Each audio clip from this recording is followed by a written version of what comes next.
that whole story is like that's pay-per-view, guys. Like, you don't get a lot of that stuff. I'll write No, a book but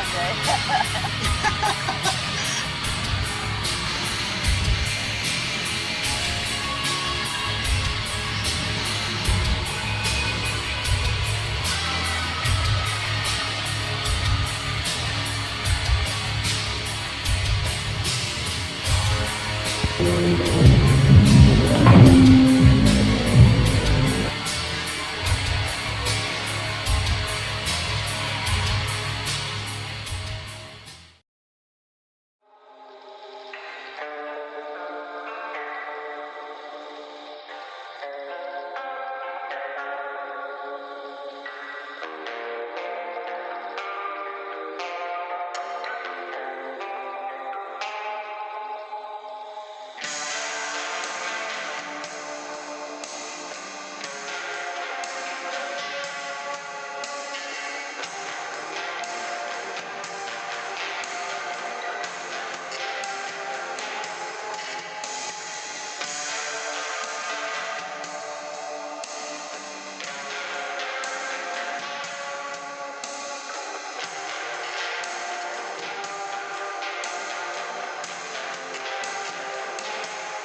How's it going, everyone? This is Daniel True Savage representing the Sci-Fi Society, and joining me is my brother Jedi Granville, aka Walter Ross, aka Sexual Chocolate, and we would like to welcome you to the Sci-Fi Society Video Discussion Volume 32. And for this video discussion, we are going to be talking about Gamera versus Barugon, aka the American version War of the Monsters. And I'm finally just stoked to be able to talk about this with my brother Jedi Granville because this one's been on the back burner for a while. I took a month off, had to recharge, had to go take a small vacation, and just to rejuvenate myself, get myself back, on the saddle, and just keeping busy, especially with video discussions. And what better movie to talk about than, in my opinion, probably one of the better Showa era Gamera films. And let's just say that, um, man, when I first saw this movie, everybody who knows me and Jedi were hardcore Godzilla fans. But um, Gamera to me, we'll get to Jedi in a second. Gamera to me is number two, man. With pride, he's the second. He's the second best well-known kaiju in the kaiju genre of movies. So I'll just first I want to pass it on to Jedi first. I want to get his first takes when he saw the movie, what he thought about the movie.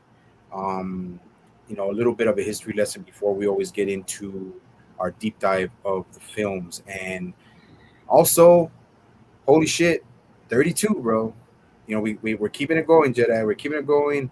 Um, damn, bro. I'm just really stoked, man. But I just want to show this real quick.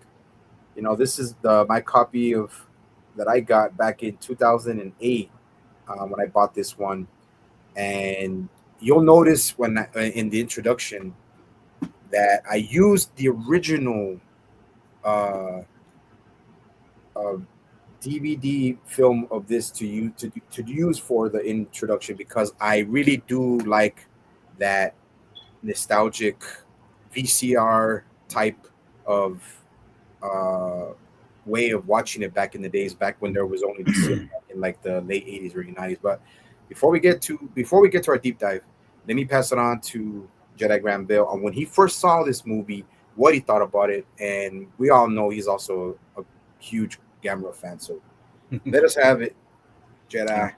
Well, it boils down to this now. Like I say, anybody who knows me, I've said this. This was not my first Gamera film. The first Gamera film I ever watched was Gamera versus Zigra, and I was introduced to Gamera back in the late 80s. So at the time, I didn't really know how many movies he had done. So eventually I would see them all. But when I did get around to Barugon, it's kind of funny because, like I say, the one before it and the ones after were more driven towards children. They're more for the children audience, more the family effect. Even though they still have some endearing themes to them and everything. This one was a style I set apart from all of those. I mean, it's the second one in the series, but at the same time, it is incredibly serious. I mean, it's very adult. It's very, it's very dark, to be honest with you. I mean, because whether you want to say certain characters are dark, have dark wills to certain things in how the music plays gives it some dark moments of certain aspects of this film, And I gotta say, the way it was done is very well done. It's very well made, because they're it kind of reminds me of some earlier, not Dai, but earlier Toho films that kind of mess with the premise of like someone's aspect about what they want to do, what they want to say, and how it's being broadcast. And it's so enlightening to see that this one, I think it was just their opus magnus, how you want to say it, their tradition of saying like, we're going to show that we can take a creature like this and be, because let's be honest, Gamera this is his film, but you might as well say it's more Barugon's film because he's in here like maybe, I don't know, like maybe 30, 40 minutes in the film, whatever, because it's more the human characters interactions film and Barugon's too. But anyway, the bottom line is this film does a great job of showing how man's ignorance and man's ferociousness when it comes to wanting greed. Yes, thank you. I was going to say their greed. One of the 7 deadly sins. It's so insatiable. It's like wow, it's driven you to the point of madness. And when we get to that point where I'm going to say how maddening this one character is, it's going to be like, I'm like, you can't be serious. And how it goes down like it does, it's beyond me. But again, when we get there and we talk about it, it's going to be a free for all because it is maddening knowing that this film was made so long ago, but at the same time, it still holds up even now, 65 years later. It's like shit. This movie's 65 years old now. That's crazy. No, wait a minute. No, I'm sorry. I'm sorry. Let me be corrected. I'm stupid. No, this movie just turned 60 years old this year. Yep. So you can see that this movie's had a big, it's like I say, it's got a great history, and give it another 10 years, it'll be right up there with Godzilla, be 70 years old. But, Gamera's catching up though. Anyway, but now this film is really, it's really, like I say, well made. It's very well structured. I think this was just their attempt to say, let's do him seriously as best as we can. And then later on, it's like, hey, the other films is like, man, throw its caution to the wind. We're just going to be as silly as hell because the kids are in it. So that's no. Great info and great take, man. And it makes a lot of sense, man. 60 years, wow, dude. Like it feels like only just freaking like yesterday that we were freaking in our late 20s, bro. And look at us now, look at shit, falling apart in 40s and 50s. Slowly and surely, yes. No, yeah, man. Great take and great info, man. Thank you for the for your background in this film. And I won't be too long with it, but it's, if anybody who has watched my channel, I started off basically as more like a kaiju based channel, but then right away, soon, maybe 2 or 3 months, I started utilizing everything: anime, sci-fi, horror, science fiction, action, martial arts, and everything. But this is going back to the roots of the beginnings of my channel. So I saw, just like Jedi, I saw Gamera versus Zebra first, and I like anything like Jedi just mentioned. It was more child friendly. It was more lighthearted. Hardly any kind of violence, but just the fighting between two kaijus, two guys and two men in rubber suits. But this film, Gamera vs. Barugon, just like Jedi put it, is deeper. Story's deeper. It's got drama in it. It was way more of a serious tone film for a Gamera movie, and I think that was deliberate, of course, by the directors and the producers and the executives, because just to say this, I think that the main director of special effects was demoted, or the director was demoted. He took over special effects, so it's kind of weird because even the special effects in this film are well done. Yeah. And Barugon's design, just like Jedi said, they focused more on Barugon, but his design was wow. And they had a bigger budget. They had a bigger budget than with Gamera, because they're coming off the success of Gamera, the Invincible, what the American Americanized, or America puts in their names, kind of just waters down the film. That's say it like that. It's like, basically. Yeah, I think just to water it down, but just say, I go by the Japanese official names, which is Gamera. Was it Gamera? What was it? Gamera the Giant Monster. That was what they went with. I think success from Gamera was great, and then they got a bigger budget. They were a lot of bigger budget. Gamera looked good. Barugon was amazing. The special effects were amazing. The cinematography was great. The acting was way better than some of the later Toho films, let me tell you. And it is to me my favorite. Even above the original. It has no children in it. It maybe has a child here and there, just maybe just popping up on in the background, but they went all serious with this. And what's crazy about the Japanese, they like to utilize the seven deadly sins in most of their films, and this is greed, and what greed does to unleash a calamity upon Tokyo, just because of, oh, I want money, I want riches. Yeah. It's like, man, and that hasn't changed. It's still same to this fucking day, bro. 60, yeah. 70 years later, it doesn't change. Humanity doesn't change. The human race doesn't change. Human nature stays the same, regardless of how many people want to change it. So, but yeah, that's my first take, man. I saw it after I saw Gamera versus Zigra first, and then I saw Gamera versus Gauss, and then I saw this one. And I think Gauss was my second one too.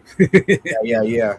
I saw Gauss. I saw Gamera versus Gauss second, and then this one was, wow, man. When I saw this, I was like, shit, I wish I would have saw this one first. Yeah, and it changes your whole view when you watch it as you're older. You rewatch it, it changes your whole view on how Gamera has been perceived as more as a child friendly kaiju, but when you put him into more serious tone films, and when we get to that point, the Heiseis are also very good examples of that. Yeah. It's more based off teenagers than just children, which is better for me. But this one for me is my favorite. And another tidbit, just to let you know, that this film it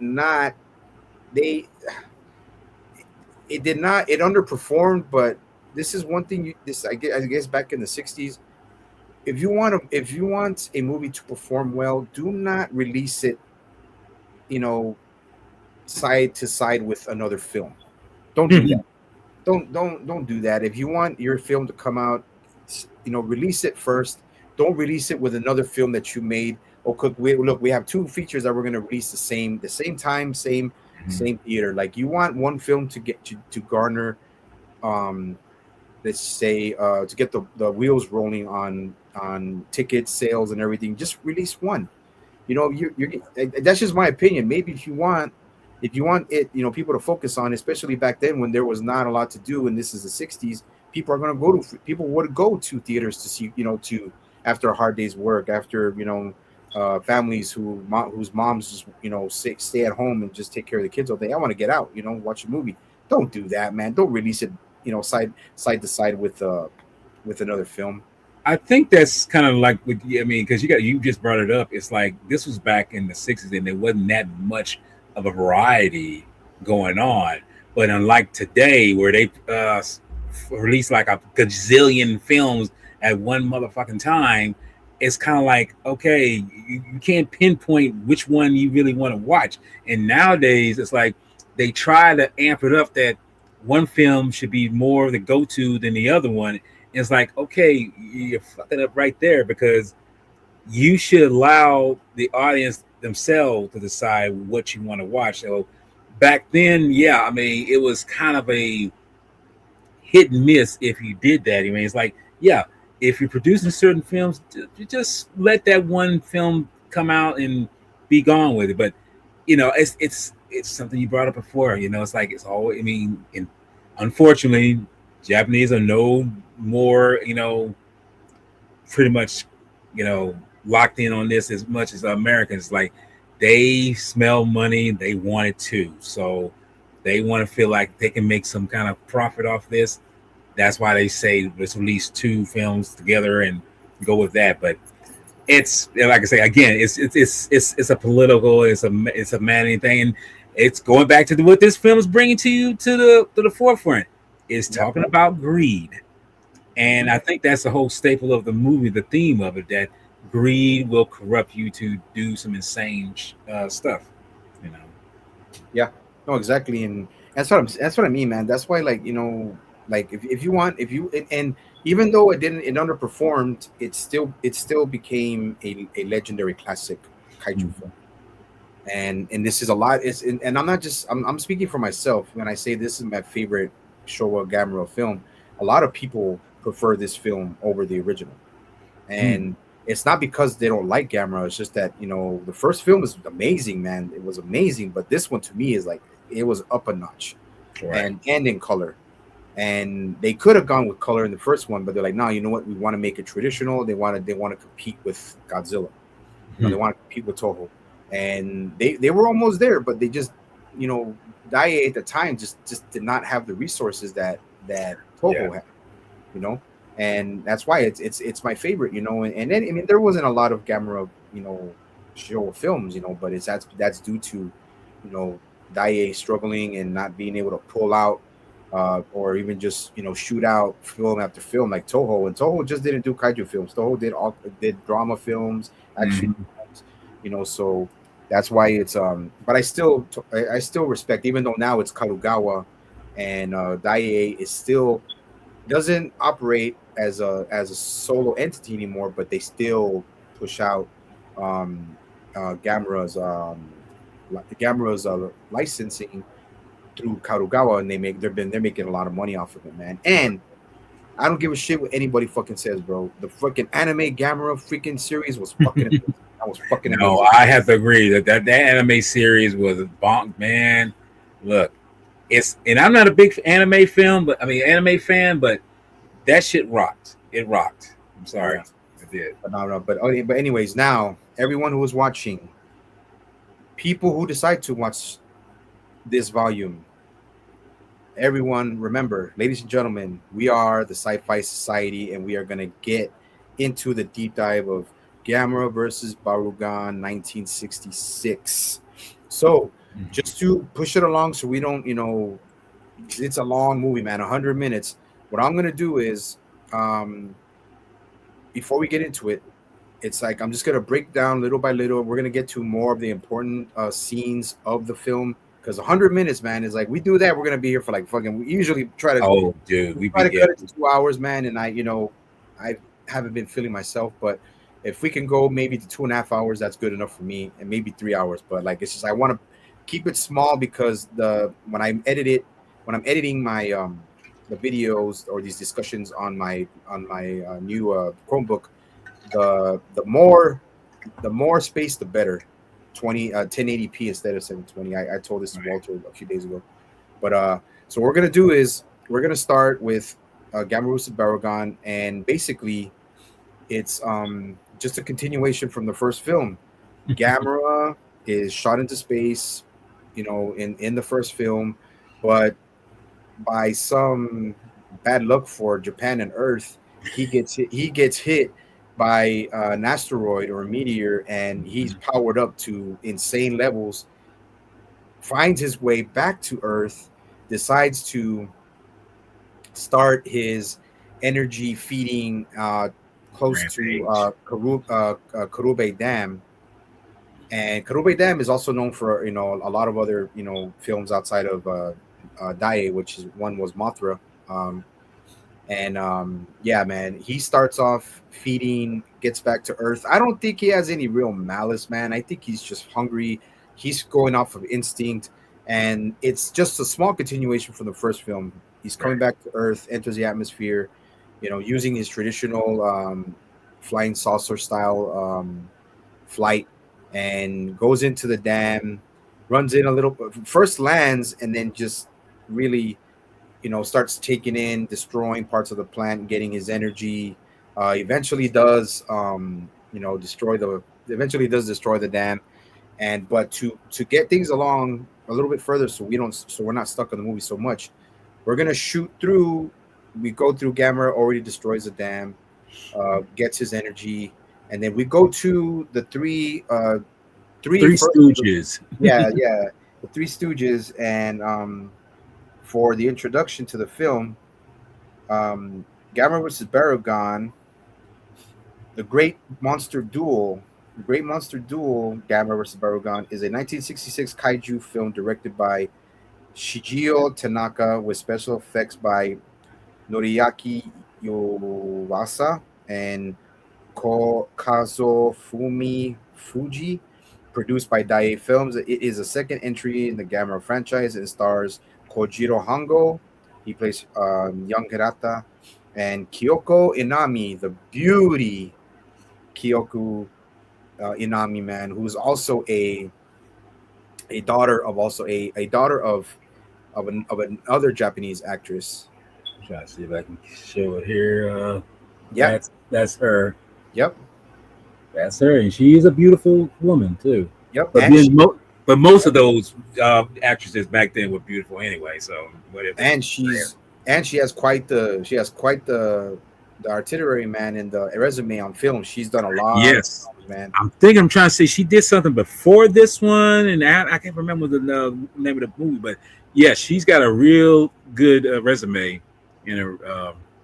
In a repertoire of films and her filmography, and um, also Yuzo Hayakawa and Torio Aragaki as Gamera.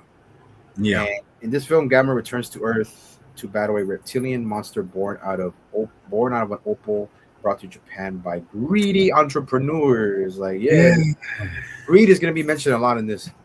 A lot. Yep. And just a little bit of extra information. Gamera vs. Barugon was theatrically released in Japan in April 17, 1966, on a double bill with what do you call it? Daimajin. Yes. See, that's what it's probably where they kind of, maybe it's just my opinion, maybe they messed up by it's a dual bill, so you're putting two of the same. Maybe you want to make money, but if you're putting two build films in one theater, people are going to be, well, man, which one do I watch? Should I watch them both? I don't know. Maybe should we watch one there and then watch the other one? I don't know. But it said that it was and it said that it underperformed at the Japanese box office. In 1968, it was released directly to television in the United States as War of the Monsters, which the United States always have to water down the motherfucking thing. Oh, naturally. And then by American International Television, the film was followed by Gamma vs. Gauss, released on March 15, 1967. So the plot, we'll get to that. We'll talk about it. But but the quick analysis of when you said Diamond, I mean, I didn't know about Diamond until say the late 90s. So the simple fact is, when you find out that it was released the same time as this film, it's like, okay, you couldn't have just waited maybe a week after release it. I mean, you just give it. But I guess they were so. Look, I think the whole purpose of it is they were such in a competition with Toho, because Toho was the front runner when it came to, the Tokusatsu and Kaiju films. That feel like, oh, we gotta make pace. We gotta because in a way they were making separate kaiju and tokusatsu films. But as the say it goes, this is how the studio works. And you think like with studios in Japan, they'd be more humble in doing this. But as I said before, just because you come from another nationality does not mean, and you think that nationality is more humble in that sense, restrained from certain things like that. You mentioned before, they're human beings. Human beings are not exempt from wanting something just like anything else, any other organism. So, yeah, just want to throw that out. Hey, man, no, absolutely, and I agree. I agree 100%, man. And like I said, maybe it wasn't. This is just what we're thinking, but maybe it wasn't the case. But still, man, if you're gonna be a double bill, I don't even think Toho ever did double bills. Mm-hmm. I mean, putting two films in one bill of the theater. I don't think it was. I don't think they've done that. So that's just our opinion. But it's because a movie like this that's this good, man. You would want it to be successful. But it is a cult. Not only does it have a cult following, but Gamera also has his own fan base now. Yes, that's the thing. A very strong fan base. So like, and even when G-Fest last year, not last year, G-Fest in 2023, we watched it. Me and because you had already went to rest already after the karaoke, but me and Robert went to one of the other entertainment rooms, so they were showing films, and this film was on. This film was playing, and me and we watched it for a good while, man. As I told him, it was one of my favorite movies, but it was already like close to 11, close to 12 p.m. at night already. But okay, so anyways, back to the film. Okay, I'm gonna go to cast again. Kojiro Hongo as Kaisuke Hirata and the lovely, beautiful Kyoko Inami as Karen, and Yuzo Hayakawa as Kawajiri, and then Takuya Fujioka as Dr. Saito, and then Koji Fujiyama as Onadera. Onadera. And then that guy is one of the favorites. He's one of the favorites in this film, let me tell you. And then and not in the good way. And but also Akira Natsuki as Ichiro Hirata. That's the brother. That's the brother. That's I think he was a war veteran. So that's just something. That's just the majority of the main cast, and we have two more doctors in this. And we'll get to that. I'll keep it on here just to So I want to really get into this film because I really love this film, my favorite one. So now, like I said, now that we're in the beginning of the film, we're gonna skip a few scenes in the beginning because we already talked about Gamera when he hit to Karube Dam, but now we're gonna just skim through the Three Stooges, the three greedy bastards whose brother during one of the wars in New Guinea, he found what it was supposedly is an opal, and opals are fucking that's real shit, man. Those are real expensive, real type of treasure, and they're very rare. Like opals are very rare. And he found one, hid it before they were all shipped out back to during the end of the war, and it's in New Guinea. So he tells Onadata, his younger brother Kaisuke, and I guess another friend Kawajiri about this. So they plan a pseudo, let's say, like incognito type of retrieval journey, or like a plan to get this opal back. So they do a little bit of shady stuff, not super shady, but we start with Kasuke, who was actually he became a licensed pilot, but then says, you know what, I just got my license and I'm gonna quit because I got this plan with my brother that that'll make us a lot of money. Won't need that shit. So he's they're talking. They plan it out, and his brother cannot go on this trip because his brother's a war veteran who's got a bad leg, and he's on a crutch. So and I believe he comes out in another Gamera film in the Showa era. I think it does too. Yeah, but they planned it out, get some money. Luckily, the older brother did save some money to fund this expedition, and just said, okay, you know what? Let's plan it out. We're gonna go by boat. We're gonna go to New Guinea. So they go by boat. They're doing some secondhand jobs. They make up these little kinds of little lies and everything. They get a helicopter, go to this New Guinea settlement village, and they don't know there's a village there because they said, well, there's a village here. Like, yeah, they don't know. They didn't know it was actually a village. So they go in this village. They find it. This is where we're introduced to a Japanese older doctor who decided to stay on that island and village, and then we're introduced to Karen, the native girl who's adept with speaking with animals. She's grown up with animals. She's a very special type of, not super special, but she's not psychic or anything like that. But she's another main character, the main love interest, if you will, and she already tells them, and even the doctor says, "What are you guys looking for?" We're looking for something. We're looking for this cave. I think it's the one of rainbows. Was it the Cave of Rainbows or something like that? I believe it was. So it was well, look. Anyways, we'll get to that. So they go find the cave, and this is where the brother left, kind of like a treasure map that he left this so-called opal in the cave. So they're looking through it, find it. Remember, also there's deadly scorpions. That's so-called. It's a so-called folklore of. Scorpions ain't even that deadly, but it's in the '60s, man. You gotta add something. You gotta add that, yeah, like that, yeah. Take it. Yeah, and then they find it. Luckily, they find it, and we can already tell that Onadata's already like, yeah, he's a greedy, he's a shiesty, he's a grimy motherfucker. He look. That's one thing I can say about certain characters or certain actresses. they can perform, and you can tell right off. It's like, yeah, you seem a little bit. You're like, you got some ambitions right here. It's like, yeah, you can tell. But and the funny thing is, the way things happen in here, they find the opal, they find and everything, and of course there's a cave in, there's some kind of situation going on, but and I know it's like a cave, but I think one of them falls into quicksand, Yeah. and it's fun. The thing about it is certain things it's almost like a karma effect for them, a little bit. But homeboy, he feels like, okay, these things are happening, but I want this all to myself.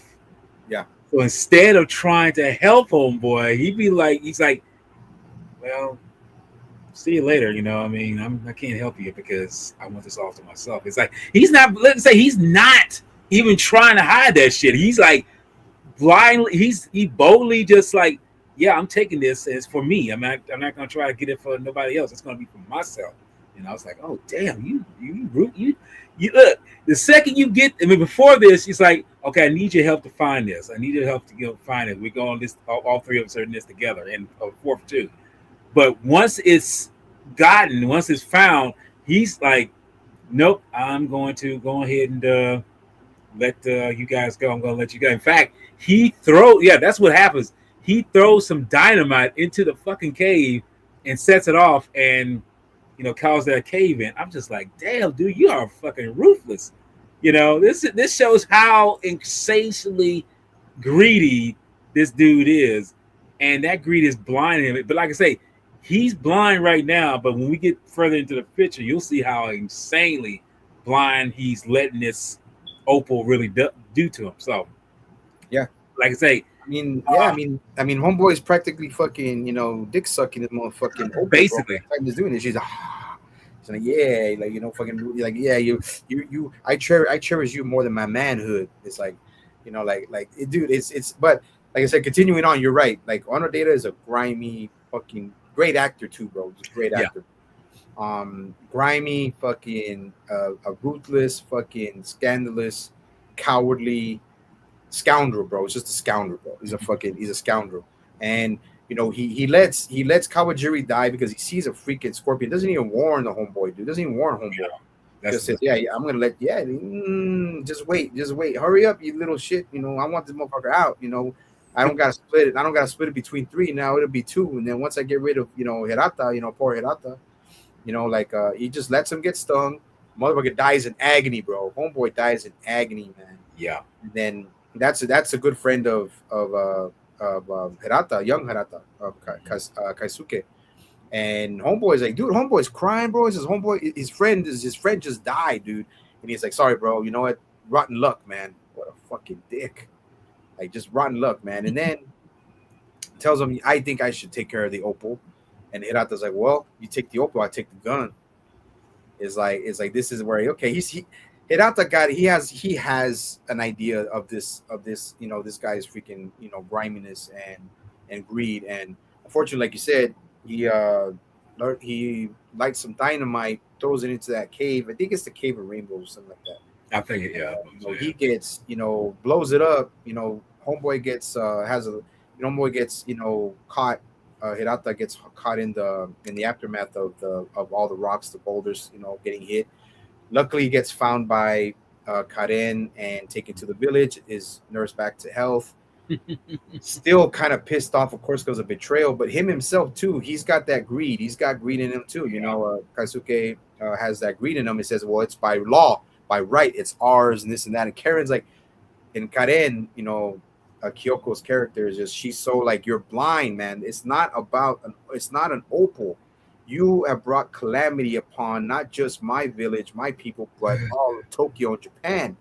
So you're greedy. You do not understand. And then the doctor has to clarify and give him more of a backstory on that.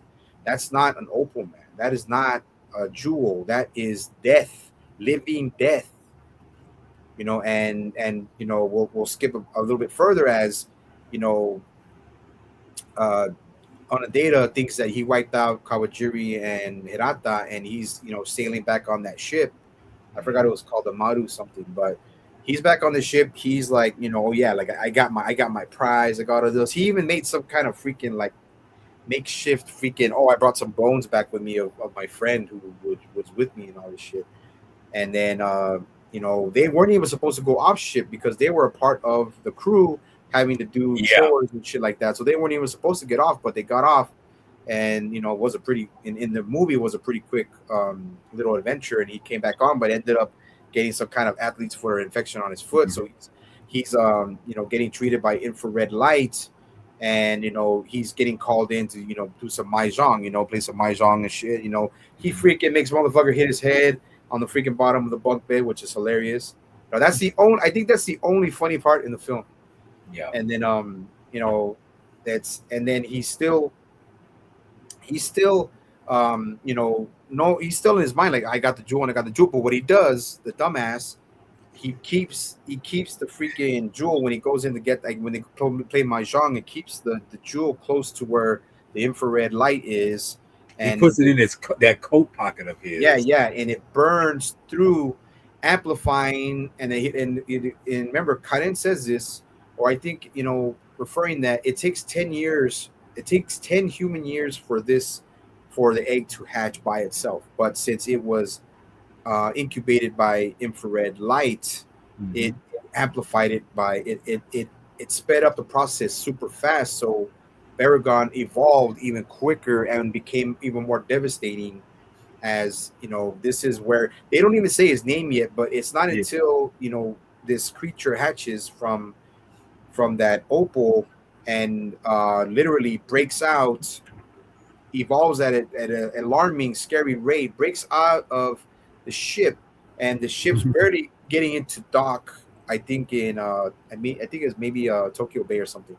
And I thought it was Kyoto. Yeah. Or was it Kyoto? Sagami? Was it Sagami? One of those. I mean, I knew it was one of those because I say, is it Tokyo? I don't think it's Tokyo, but I mean, I could be wrong, man. I saw it, but it's like sometimes you get the names mixed up and everything. So it's that we can watch it. I mean, we can watch it twice and still forget that. We can still forget. That's what I'm saying. It's the same with me, But no, that's the thing, though. It's this is where you have to bring up the fact of this, and this is kind of funny how these films like this work. You realize that the whole reason why shit is about to go down, why it's about to get serious, is all because of man or man's greed. And every cause and effect is because man can't keep his shit together to say, okay, do you think it's worth this for your life or whatever? But when you see where things start happening, you see that Barugon, he's like, yeah, he pretty much destroyed the ship, because he's breaking out. He's expanding. And I feel that with that infrared, I think it did quadruple or magnify, because you say 10 years. Well, them 10 years went by really fast in dog years, real quick, because here it is in the in the bay, and it's already destroying. I mean, this is where you get the introduction of that long ass Gene Simmons tongue just shooting out, and it's taking down the tower that's nearby. I was like, damn, dude. I mean, that's one thing about that's something about Barugon. I can just say it's very unique with what it's designed, but also with its powers, And we see just one of them, which is, like to say, the long tongue, but it also does something else, which is spew out, cold breath. Yeah, it's crazy. But no, dude, that's the thing. I mean, that's one thing I can say about films like this is that they take the initiative to make the kaiju's interesting instead of just, we got this kaiju looking like this, blah blah blah, and it's all over the place. Now, this kaiju is very unique in what it can do and what it can stand for and what it will do. So yeah. After all these things are happening, after all this is coming about, we realize that, like I said, kind of skip ahead. Homeboy who survived, you're better with these, better with the names than I am, but I'll just call Homeboy who survived. And the girl, they get the native girl. They fly back to Japan, to try to see if they can get the opal back from Homeboy, which I know he would never do because that's just how greedy he is. Yeah. Gets back, and they already discovered that everything is going to shit because it's on land.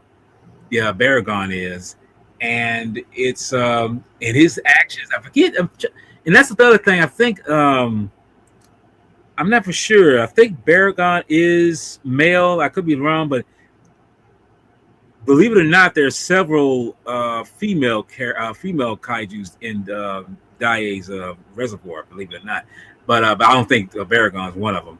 Yeah. But the fact of the matter is, he caused havoc. He pretty much freezes certain parts of the castle. I'm trying to think. Is that the what you call castle? You probably know the name of it better than I do. Osaka. It's in Osaka. It's in Osaka. Okay, he freezes everything around him in that area, and of course, this attracts Gamera because, like I told you before, Gamera's been out of the picture for 30, damn near 40 minutes. He ain't been nowhere. He's been, taking a vacation, sipping on some sit serve a little bit. So anyway, this brings him back into the fold, and they start doing a pretty good battling sequence. And in fact, there's a one shot where Barugon kind of attacks Gamera, and you actually see it in the trailer, but it's in the movie too, where he tries to jump Gamera, but he knocks him out, and he comes straight towards camera, about to knock the cameraman out and everything, kind of a fourth wall break. But Barugon gets the jump on him, and he freezes him. He freezes Gamera right then and there. And like I say, it's such a good way of showing how powerful this creature is, because when you have a antagonist going against a protagonist, although you could say Gamera at this point is still a anti-hero. He's not officially a hero yet. Yeah. He's still an anti-hero. Freezes him up, does him in, and he's frozen, and he pretty much is in a hibernation state. So he's not going anywhere. So after this, Barugon pretty much goes on a track, does what he does, and keeps on going. Go ahead. Let me just add another thing. Mm-hmm. Let me just add another thing. Brother. That remember during that battle, this is one of my favorite scenes. I even added this scene when a friend of mine, friend of ours, the Omni viewer, did his one monstrous moment. Yeah. And he says from any film you want. I did this one because I had already done I did it in Gears the last time. But reason why I did it during when you were talking about when they first had the first competition and Barugon got the best of him by freezing him. Mm-hmm. Before Gamera actually gets completely frozen, he lures Barugon in, and then he just cocks his left claw back, bro, and then he just hits Barugon with a nasty freaking left straight right to Barugon's face, bro, and literally draws blood, man, and Barugon tumbles. Purple blood. Yeah, he hurt Barugon, and he literally tumbles over in pain, and he's just dripping blood from his eye, man. Mm-hmm. And that's when Gamera's like, man, I can't do no more. And this is where Gamera finally goes, excuse me. This is where Gamera finally he succumbs to the cold, and then Barugon claims victory by using his horn and just turning over Gamera on his back, which is Gamera's most vulnerable position, on his back. And but you said, I just wanted to add also what you said. That was a good fight sequence in Osaka, where it's the famous castle. I forgot what castle it is, but it's a famous castle, and literally within an hour, Barugon's frozen most of Osaka. So or a good percentage of Osaka, and they're telling everybody the good thing they evacuated, but the good thing is they're telling everybody do not get close to that because it's minus 28 degrees Celsius, which is freezing. Mm-hmm. So like the North Pole in Japan, pretty much. But I'll pass it back to you. Where I just wanted to say that because he gave him a nasty left punch and just literally cut him, man. First, huge punch that just literally like cuts him, makes him writhe in pain. And then Barugon, but Barugon unleashed a rainbow, and that's what. Yeah, that's I was gonna say. I mean, I didn't. I mean, because I thought he did that, but I've never. Now, did he do that first there, and then he did? It's like that's what. Yeah, that was because when we see him do the rainbow, Gamera is going towards it, and he actually hits it, and it's like it affects him a little bit. You know. Yeah. He did it first. He does it before Gamera shows up. He does the rainbow, and the rainbow is very, very destructive. And I think Gamera sensed it and acknowledged it. Maybe kind of like caught wind of it and says, "Man, that's energy. That's energy that I can use." So that's when Gamera starts to fly and is he's immediately entranced by this rainbow, and he goes to it literally with his shell. Man, his shell is almost nearly indestructible. So it's like he can go around it without even be affected by it. I'm pretty sure it would hurt him if he had his limbs out, but the shell is nearly invulnerable. So he's taking energy from it and is attracted to it, and that's how he was summoned. That's how he got attracted to their first battle in Osaka. Yeah. So but take it away from there, man. Now they're like you said, they were gonna attack Barugon, but Barugon launched the rainbow, and then that's where Gamera was attached to it. That's where he was attracted. But you're saying now they go to you mentioned that Karen and Kazuke had already are made it back to Tokyo, right? Even I'll just add this before I let it give it back to you. When the ship went down, Onodata thinks that the Opal's still in there. Oh, dude's greed is like it's insatiable. It's blinding him. Yes. Yeah, he wants to hire a team, which is not cheap. He goes to the older brother, to Kazuki's older brother, to get money. The guy's like, "Nah, man, we're gonna wait. He tells him, dude, you just saw a monster freak. We just saw a monster get out of the freaking bay, dude. How the hell do you expect us to go and freaking use a diving team to get this Opal?" But he's like, no, we're gonna do it. I did not do this. I did not kill two men to do this for nothing. And that's when that dumbass speaking out loud. And then the brother attacks. Brother gets pissed off. You killed my brothers. And then, guy goes nuts. And, Onodata ends up freaking beating the shit out of the crippled guy and his wife. Yeah. And, leaves them there for dead. And then they end up eventually dying in Tokyo, in Osaka, because it bursts in flames. And then not burst in flames, but it's destroyed by Barugon. It's destroyed by Barugon. And then after that, well, I'll leave it back to you, where Karen and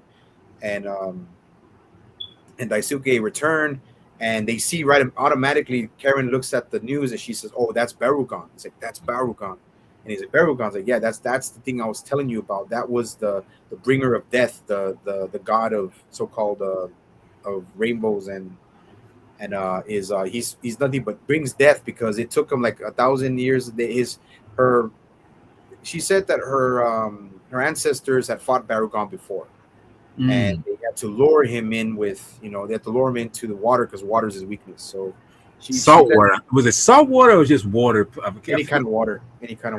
Yeah. And so that's his weakness. So I'll pass it on to you, where Karen and Kazuke, they confront Onodata.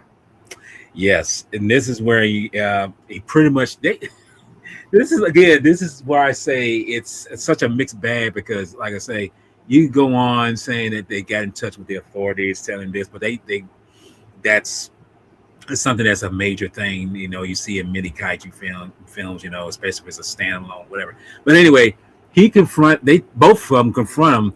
And Homeboy tells him that what you brought back is not what it is. It's all a sham. It's like, and he is so, this what kills me. He is so fucking blind that he still believes that this is something of you're telling lies. This is why some people whose greed is so insatiable, they can't see the truth that's right in front of their face. I mean, he's witnessed Barugon's travesty coming on land, and people have said this time and time again, and they're telling him that Opal was nothing more than an egg. That's all it was. It was an egg, but then it got hatched by means of stupidity or greed. And it's like, we're trying to tell you this thing is, causing havoc and everything. So he's not convinced, or he's not trying to be convinced. So homeboy, they get into a kind of a scuffle. They got and he pretty much ties him up against this pole, because he's like, this motherfucker is out of control. He is like on a rampage. He's like, so I want that over. It's like, it drives a person like this mad. He's to the point of madness now. He's not on the sense of logic, of ability, or anything like that. He's driven to the point of madness. That shows how greed can do to a person.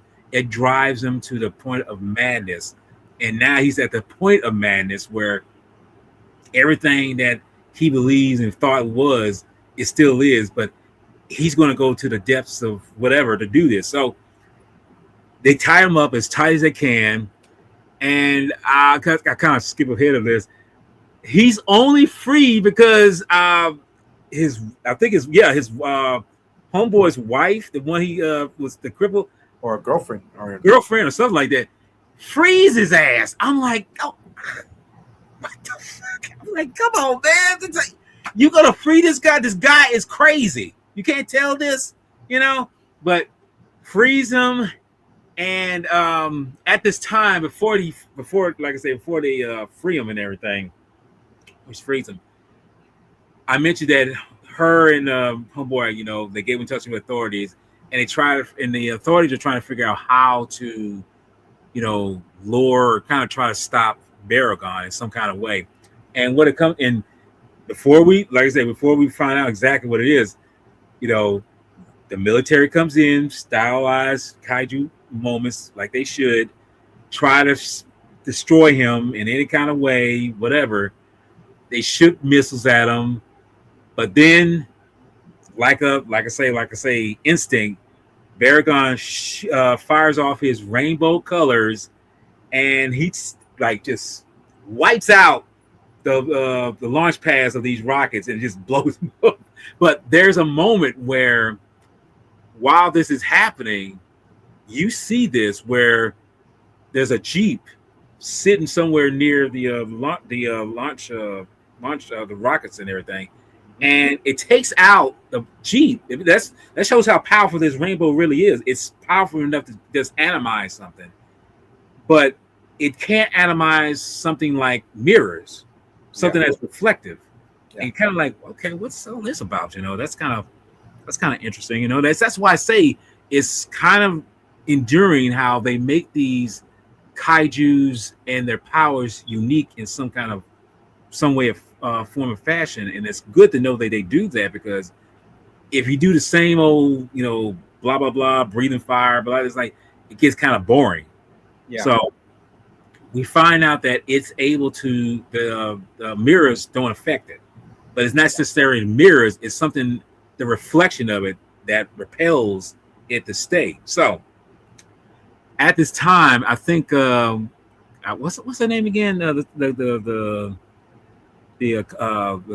island girl. She pretty much Karen.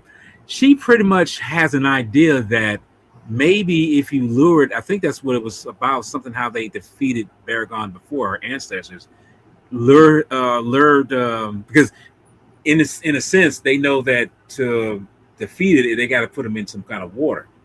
Whatever. And there's a large body of water nearby. So they say, let's start spraying it. Use artificial rain, spray its body to kind of slow it down and kind of, hinder it from moving, whatever. And in time, they would use a technique where they use this diamond, a very large diamond, to lure it some kind of way into the water, because it's some kind of, I can't say it was a mechanism, or more like a feeding. They said that it's the glare and the light. It's the glare and the light that's reflective off of that diamond that he's attracted to. Yeah. So the diamond, they said, gives off a certain light, but it's a diamond. It's like a 28 karat fucking diamond, huge diamond, bro. Yeah, it's a big. Like I said, it's a big thing. It's a big. I mean, big that thing, I understand people would want to go for the the greed will bring you out because it's a real diamond. I mean, it's not a real diamond, obviously, but it looks like it. Yeah, look, it's a prop, but it looks like a real diamond, and it's dude, it's fucking huge. When I saw that shit, like, goddamn, it's like fucking that shit's fucking enormous, bro. Like that's like what fucking that's like a like $500 million right there. Probably so, and like I say, back then it was probably about that amount. Probably more now today, 60 years later. Yeah, but they use it. Yeah, go ahead. No, I was just gonna say, I'll get back to you real quick. It's just that the diamond is it's like a reflect. They use the reflection. It's the reflection, or it's the radiance. There you go. It's the radiance of the light that it gives off that was used in the beginning, the first time to defeat Barugon ages ago, to lure him into the water so he can drown. So that's what. Okay, now go ahead, take it away. Yeah, but no, it's then that's the thing, and like I say, when it gets to water, it basically its body pretty much, in a way, dissolves. It dissolves in the water, and pretty much kills it. Now, and we have to remind ourselves during this time, while this is going on, Gamera is slowly defrosting over in Osaka, and he's slowly getting his second win, and he's going to be rising up. He'll be coming in. And this is kind of funny because Gamera's name is at the beginning of the film. In fact, if you look it up, the original Japanese title is the Great Monster Battle, or somehow it's pronounced. Yeah, Great Monster Battle. Yeah, Great Monster Battle, Gamera versus Barugon. So, but his name's in the title, lead title, but he's hardly in the movie. As I say again, he's literally like a backseat driver to his own film. I mean, but it's to be fair, even Godzilla has been there. He's literally in the background until he shows up, and then that's when he puts on the airs and everything. Anyway, so all this is going on. I mean, they finally get away where they can draw him in and use the diamond to take him out, take him into the water, draw him in there, whatever. And at the same time, they're kind of spraying him overhead with the helicopters with rainwater, which kind of see if they can slow him down. Anyway, this is the moment. This is. I still can't. I still can't. I can't imagine the logic of this. Although I guess this is film, so you got to take a little artistic liberties with certain things. But homeboy, who was obsessed with the diamond, with the opal to begin with. Yeah. Okay, they got the thing. Like I say, they got the whole setup on a boat. They got it on like a ship and everything, the diamond and everything.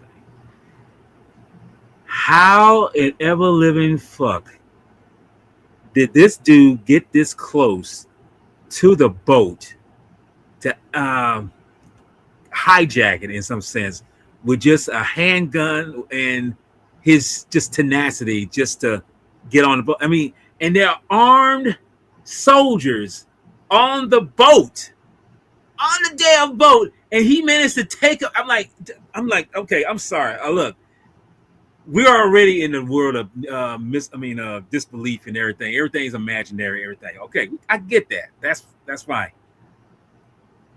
This moment is the only thing I can say I can't just let go and not talk about, because it is total complete bullshit. Because there ain't no way that trained military is gonna let some motherfucker get on or near something when it's coming near, and he was racing towards them like fast on a speedboat. I'm just like, oh, come on now. I mean, and he throws a damn rope on the things, just like say, like, here I am, and he climbs up. It's like, military guys, what the hell you doing? You're letting this guy get on the damn boat, and y'all, what are y'all doing? They got guns and everything, and y'all let a little pistol take y'all out. I'm like, no. There's no fucking way. There's no fucking way. But other guy and the Iron Girl, they pretty much said, stop, don't do this, don't take this. This is the only way to defeat Barugon. And he is, again, this shows how insatiable his greed is. He's like, I mean, this is mine. I'm gonna use this. I'm gonna do it. I was like, and I'm just like, oh my God, this dude just doesn't see the bigger picture. But this is where you realize, like, hey, karma is a bitch.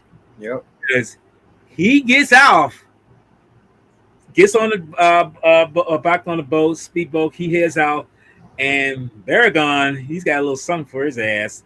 Sticks that big ass tongue, grabs him, and he's like, "Well, gotcha, bitch. You wanted this diamond so damn well. You about to die with it." So him, the diamond, all gets sucked into Barugon, and it's like, fuck. And the plan was working. That's the thing. The plan was working. It wasn't overzealous. It wasn't over, kind of like what they did in Mothra versus Godzilla, where they had Godzilla on the ropes, but they say they got kind of overzealous and up the power. Here, they didn't have to do that. They didn't do this. They say, bring him in slowly. He's coming towards the water. We'll get him here. He'll be all right. Once he's in there, it's like, we got it. This dude, again, this is another the domino effect.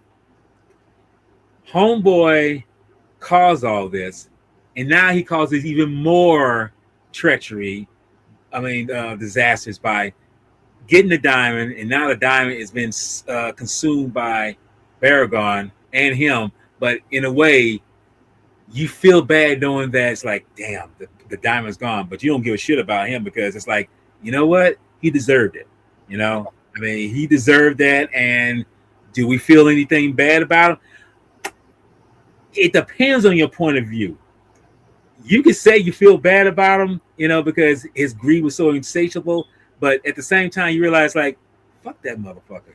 He deserved that. He had that coming. I could watch that scene over and over again when he gets killed. I've actually done repeats with that. I was like, he's like, yeah, you like I did. I know that's not a good thing to laugh at those things, but man, some people he asked for that. I feel he asked for that shit. No, you're right, but it's also he did. But the actor, let me just double check. The actor who did that, the actor who portrayed on Odetta, man, like he hit it out the ballpark. If anybody said he did not do his job and wanting you to hate him, he did master. It was a master class, bro, of portraying that character. Yeah, it was on Odetta. Yeah, it was Koji Fujiyama. Yeah, he did his job, bro. He did his job with flying. He did his job flying colors, man, and he's one of the better actors. He did that really well because I got to give it to him because, I can say, that's always a good thing about getting the right person for a particular part, and he did that super well. I mean, like I say, he was in other Gamera films too. Later on, he was in, believe it or not, he was in the aforementioned Gamera versus Zigra. Yeah, he was in that one. So it's like, hey, and he was playing not so much a smaller part, but more, just fun kind of part, with it, what he was doing. But here he was ruthless. He was ferocious in what he was portraying. And I feel like if you didn't have that, then you wouldn't know that the stakes were really high. And he did a really good job of doing that. And I praise him for that. That. No, exactly. See, and then before we continue to the film, man, all of these actors did great, dude. Like the story is pretty good. But there are parts of the film that are kind of like, kind of like what the fuck kind of moments. Like like when Karen stops, when they have the scuffle with Onodata, she tries to stop the bleeding with her mouth of Hirata Kasuke. Yeah, and I think it was supposed to be meant as a tender moment between them two, but I'm thinking like, wow, this chick loved that blood. I'm like, okay, she's a vampire too. Could be. So that's what I'm saying, but it's not horrible to the point where it's like, oh shit, this movie is like, wow, went from being a good story to like down, and then there's a part two where where you mentioned that Onodata literally took that diamond from freaking soldiers who were armed, and he could have just got taken out. Well, just make it easy, take him out. But see, but I'm pretty sure like the director wanted, no, he's gonna get an even worse fate, which is being eaten by Barugon. But dude, like Kyoko, man, and Kojiro, the two who played Karen and Kaisuke, man, they did great. Everyone on, they took it seriously, but you can tell this film was taken seriously, and they all of them hit out the ballpark. Like the Kyoko as Karen's character, man, she was great, man. That I'm saying, you can tell she has experience in dramas. You can tell the way she has experience, but it's like, for me, that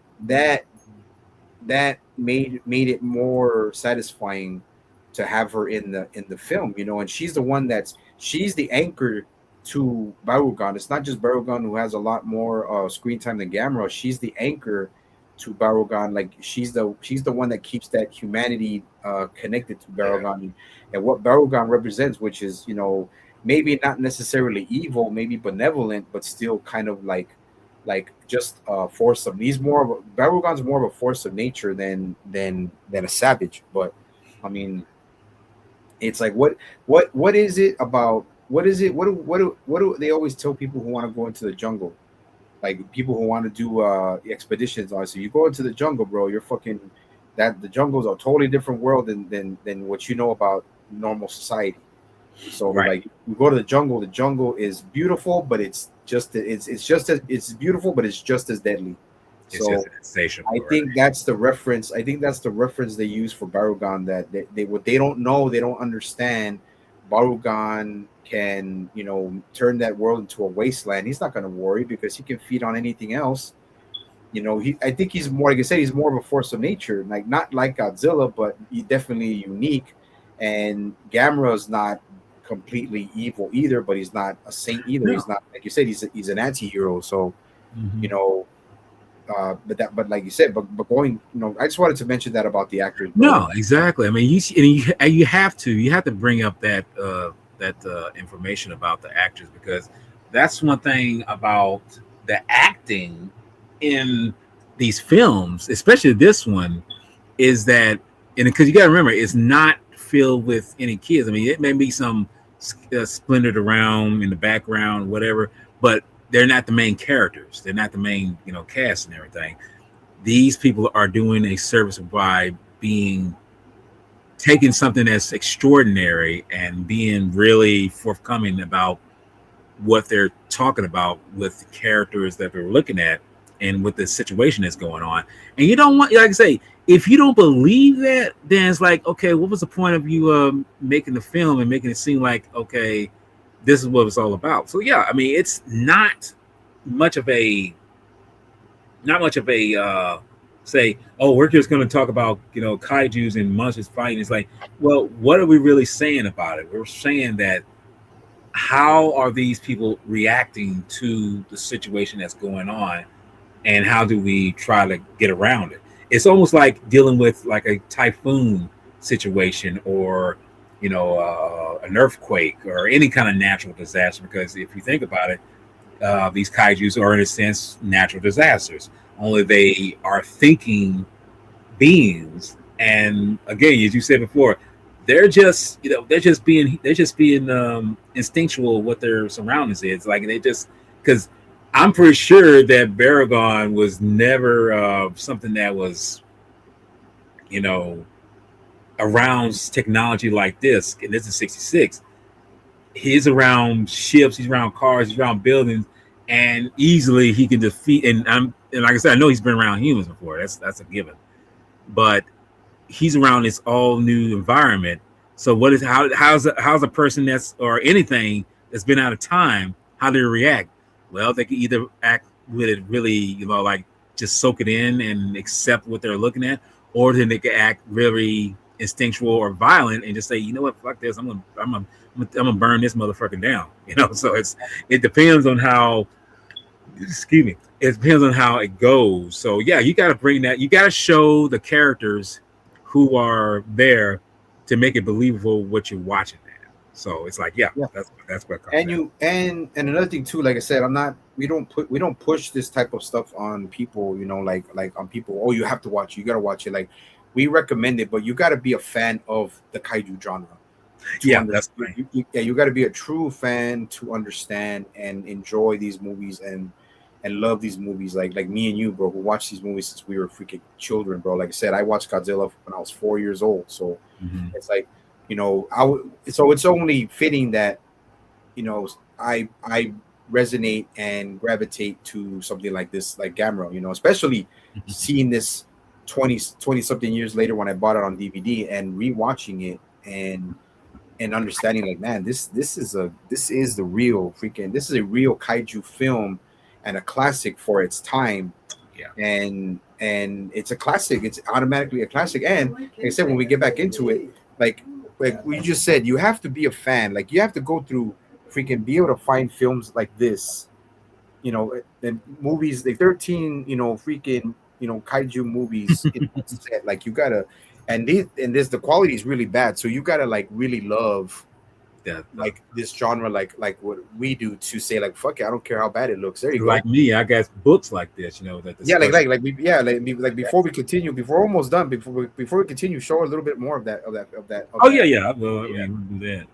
But Yeah, like show a little. When oh, a we little get, bit more. Oh, okay. Yeah. yeah, That's show a I little can bit do more, that. man. Like, Yeah, because like I say, like I said, I showed you this, but then you still got, and you actually got some behind the scenes a little bit of it here too. yeah, A little bit, because there's the rocket ship that he was in right there, and it's coming back into view. And so like, yeah, and hold up, and I this got, is yeah, and this is from my my Gamera Ultimate Collection. and this is just another shot So, of, that's great, Barugon, right there, man. Like, yeah.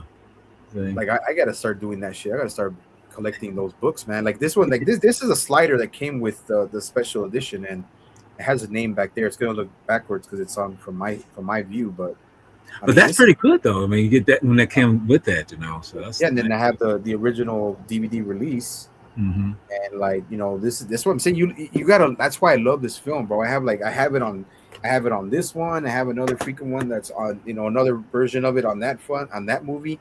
I mean, on hmm that DVD set, and I have this one, and then I have this one. So it's like, you gotta. I'm a true fan of the film, yeah. and the film is. We are true fans of the film, and it's like I said, and it's the story is one of the better stories of. That's the thing. It is. It's much better than most people give it credit for. I feel Yeah. it is. Okay, so now that we can, get close to the wrap up, on a date of got what he deserved. He became lunch to Paragon, and he's out of the picture finally. But Yeah. yet all of that weighs heavy on Kazuke Hirata, because he already felt that guilt before he left New Guinea about, man, this is my fault. This is my fault that how are we gonna stop him now? How are we gonna stop him now? So then, when that happens, they slow down Barugon by putting more water on him, artificial Mhm. rain, using artificial rain, and he's slowing him down because it's really his weakness. He's very, very, very susceptible to it. So, Right. just by chance, they're at the brink of, fucking desperation. Where they don't know what to do. Desperation. Yeah, desperate. They don't know what to do. So when they go to, because Karen had never seen or never ever thought she would witness Barugon in the flesh after 500 years. It's been like 500 years since he had appeared. I think he's a type of kaiju that comes like every 500 years. Like, I think an egg. I think even if this Barugon died, there's gonna be another egg that's gonna appear somewhere. Right. But I think he's more of a benevolent kind of malevolent being. But anyways, they go to the place where his rainbow had already attacked. It was one of the silos where they launched missiles, right? Where that jeep was. Yeah. That this jeep was disintegrated. They find the mirrors, right? So he notices. He goes to the doctors and to the eggheads of the The military, basically. of the military operations they're using. He says, look, this thing was the only thing that survived out of what happened when Barugon uses rainbow. And he's like, and he finds an idea, like, look, okay, how come if everything else was disintegrated, how come the mirror wasn't? Why? Because it was reflected that the the The rainbow, energy it from was reflected away from it was reflected away from it. So that's why it didn't. That's why it wasn't destroyed. So he tells it to the big eggheads there. So they conduct another plan, and it's a plan to create a giant mirror out of a satellite that's on, I think I forgot, Mount something. It's another mountain, not a big ass mountain, not a real big mountain, but a mountain, right? So they go through the whole trouble of getting the mirrors. They put it together on this satellite, and they antagonize. They provoke Barugon, which he unleashes a rain. He unleashes a rainbow. The rainbow reflection goes directly back at Barugon and severely, badly wounds him. right. And they're like, "Wow, yes!" They're like, "Yes, one more, shoot one more rainbow." But just like Karen says, Karen is very. After that happens, he doesn't die the first time. She's very skeptical, and he says, "Why isn't he doing it? Why is he shooting on that rainbow?" And says, "Well, you know what? I've lived in the jungle, and I in my village. I've always been connected to animals, and I've always loved animals, and animals have always been, kind to me, and I've learned with them, I live with them. If Barugan did that rainbow and he injured himself, he will never do it again. Just like any animal, if they make a mistake once that they causes them pain, they will not do it again." And Which shows intelligence. yes, Which yes, it makes you realize because instinct, and it's just kind of weird if you think about it. Isn't it interesting that most human life forms think because animals are animals, it's like they're just dumb animals. They're not going to think, on that kind of in intellectual level. It's like, how do you think they catch food? How you think they raise kids? How you think they know what when they're hungry or sad? How do you think they survive in this world to begin with? So they you learn. think because so you think because they you think because Baragon shot himself once, or at least instinctually shot because he was just doing what he's doing and gets wounded. You think he's gonna just like, I ain't doing this shit again? Yeah, It's like, this is the fault of so many films. When I say fault, not because story wise, I'm talking about how we see it in human society.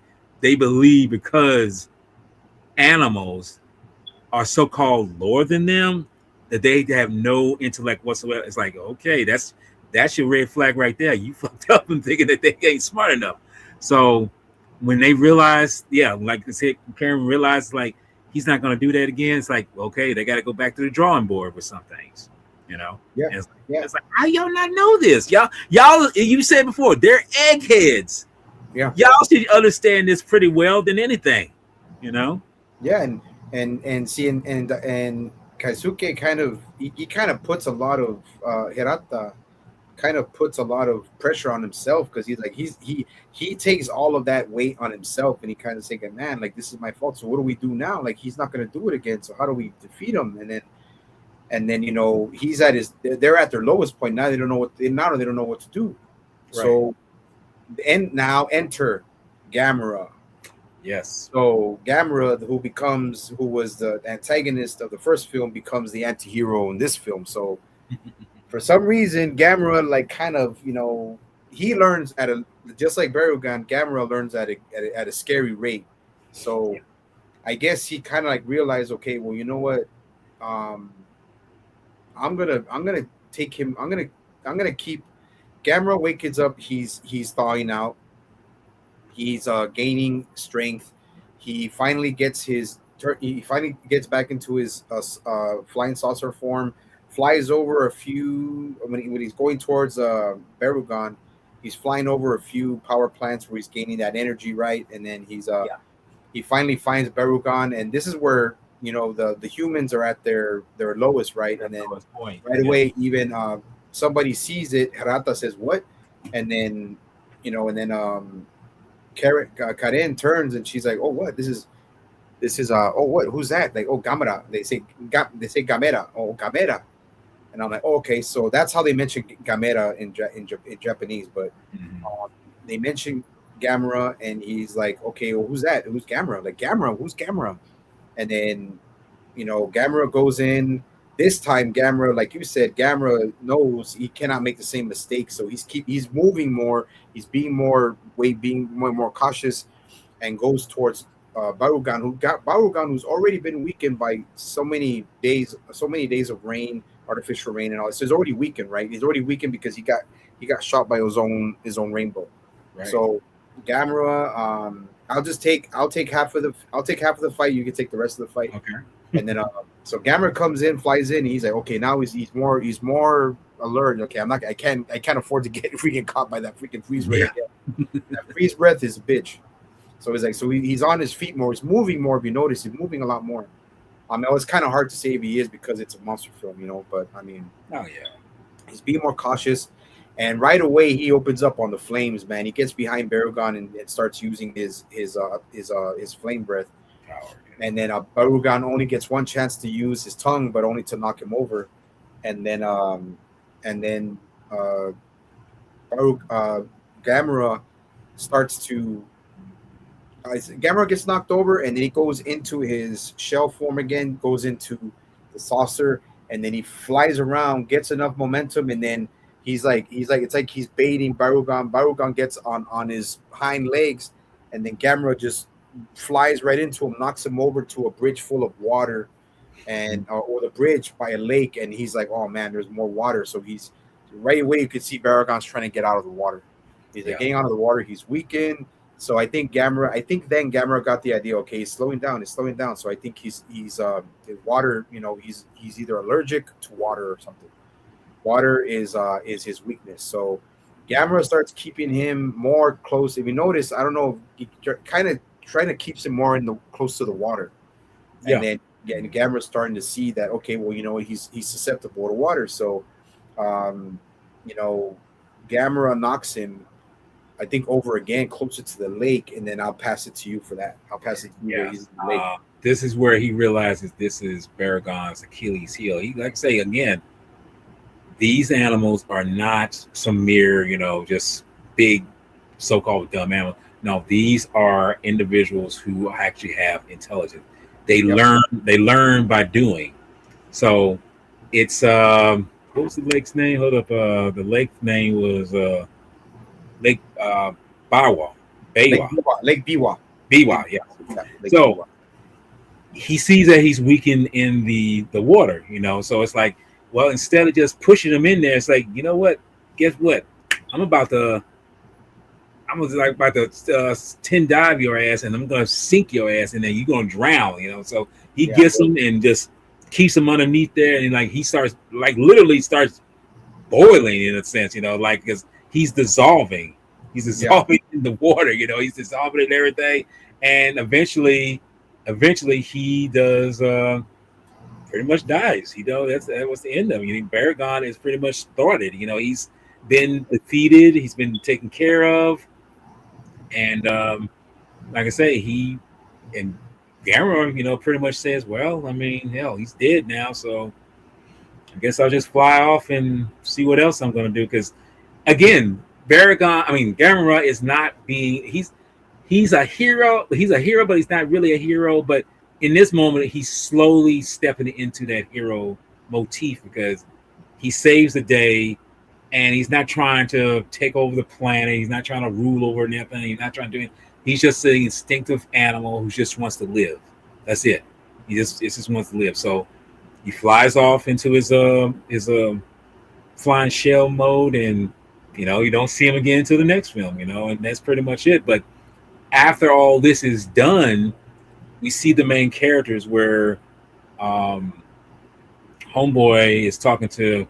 Here, he's pretty much still has that weight of knowing that he was part of this initial, outcome to happen. He realized I have to take accountability for this. It's like, yeah, you do have to take accountability for this because you were part of the three that wanted to get rich quick, but at the same time, you realize now that you've seen the damage and destruction of what greed can bring you, what can bring to anyone, it's like I can't just wash my hands of this. I got to, make up for this, in some sense of the word, And it leaves you with that moral story. It leaves you with that moral outcome because that's something that most of these films, well, really, in anything in Asian cinema, Japanese. Japanese, Korean, Chinese. It's like there's always some kind of moral message that they're bringing out, some philosophical language. I mean, philosophical story to this. Is that message that they're bringing to the table, because it's not so much hand feeding you. It's not so much like punching you in the mouth or punching you in the gut with it.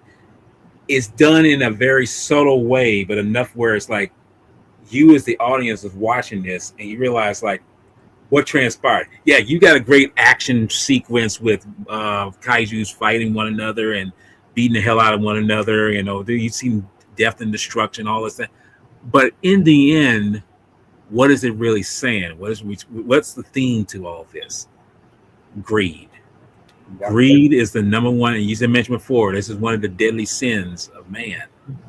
And we've seen how greed can turn deadly, not in the sense of bringing death and destruction to other people, but how it corrupts a person's own self in that moment, And we see what happened with Homeboy. He was so greedy that he went to the depths of, to the point of like his life just to get another particular stone that he lost the other one, which was not a stone. He was that corrupt minded.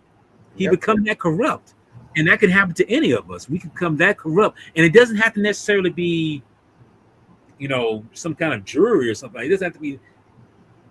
It's kind of like something like Jack Sparrow said in the first Pirates of the Caribbean. Not all treasure is silver and gold.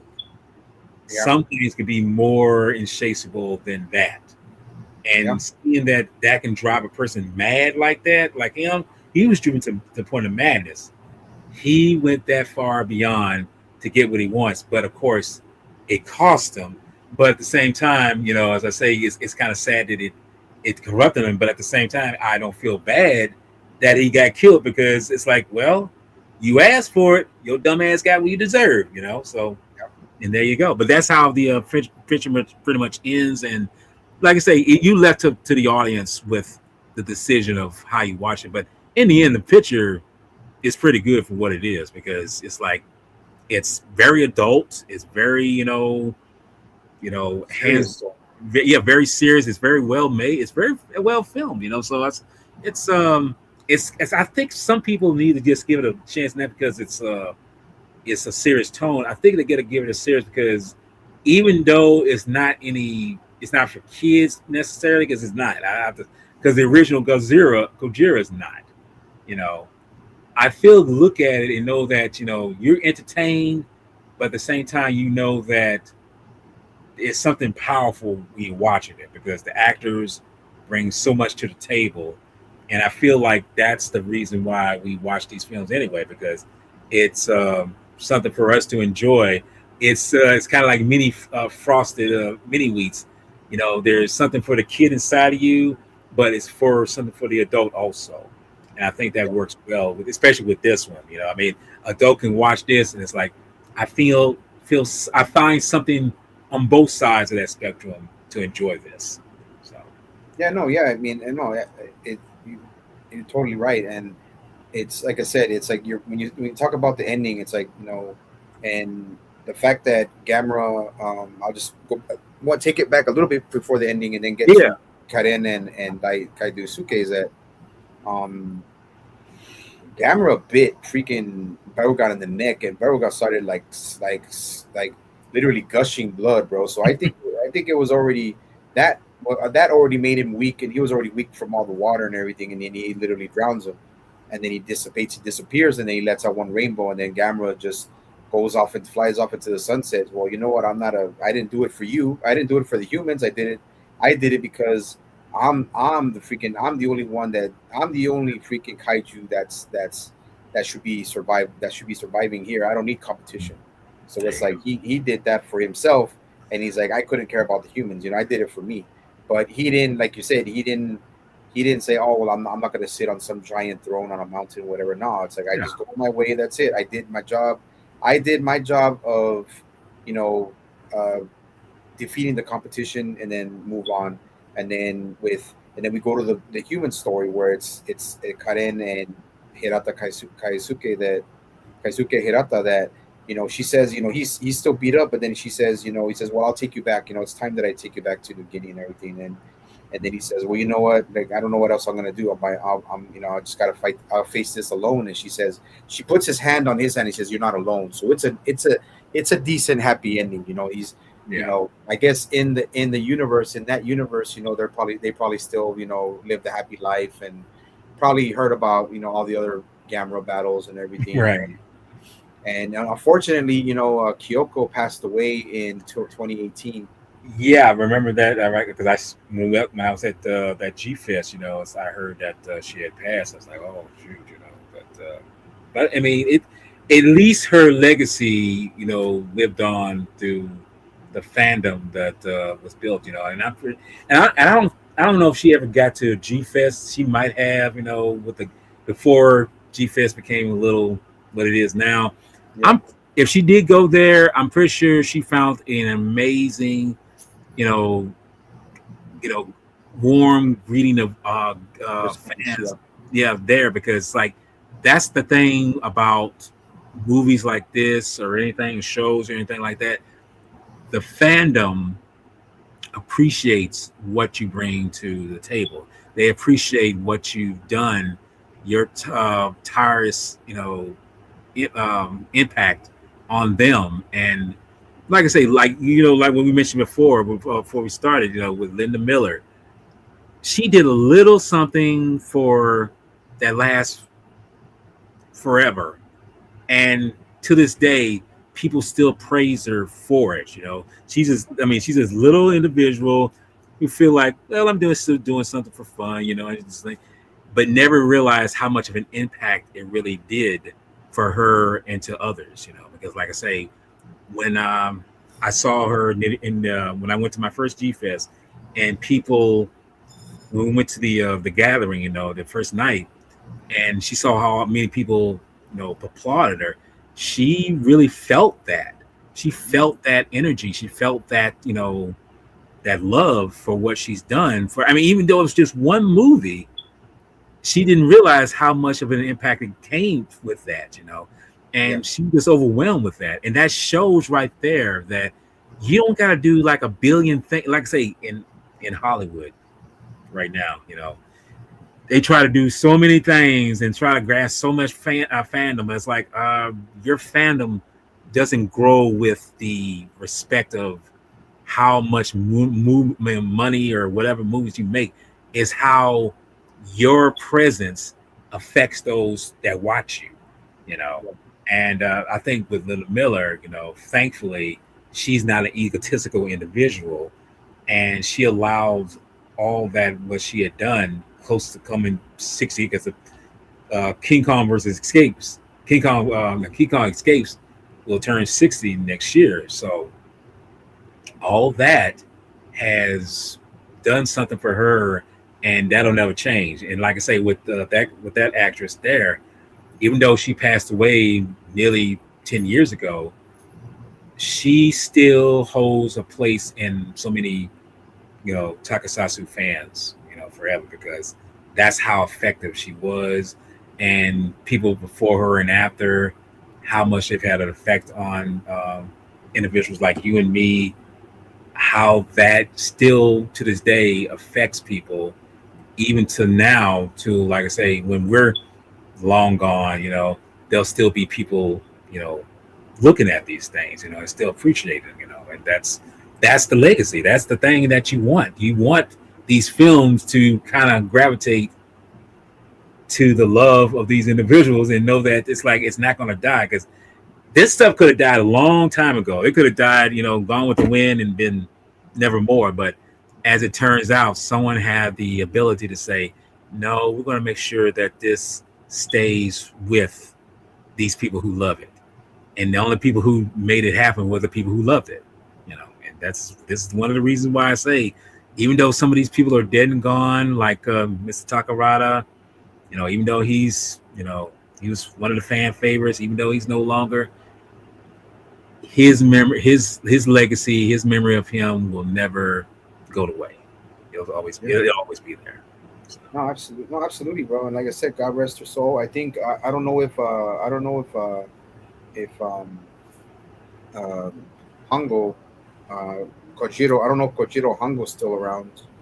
Um, I'm not sure. I mean, he probably is still because I haven't heard anything. He would. You trust me? You would have heard something if he had passed away. no, no, yeah, he did. He passed away. Yeah, Kojiro Hongo passed away in 2013. So God Okay. rest So, his soul. yeah. Yeah, God rest his soul also.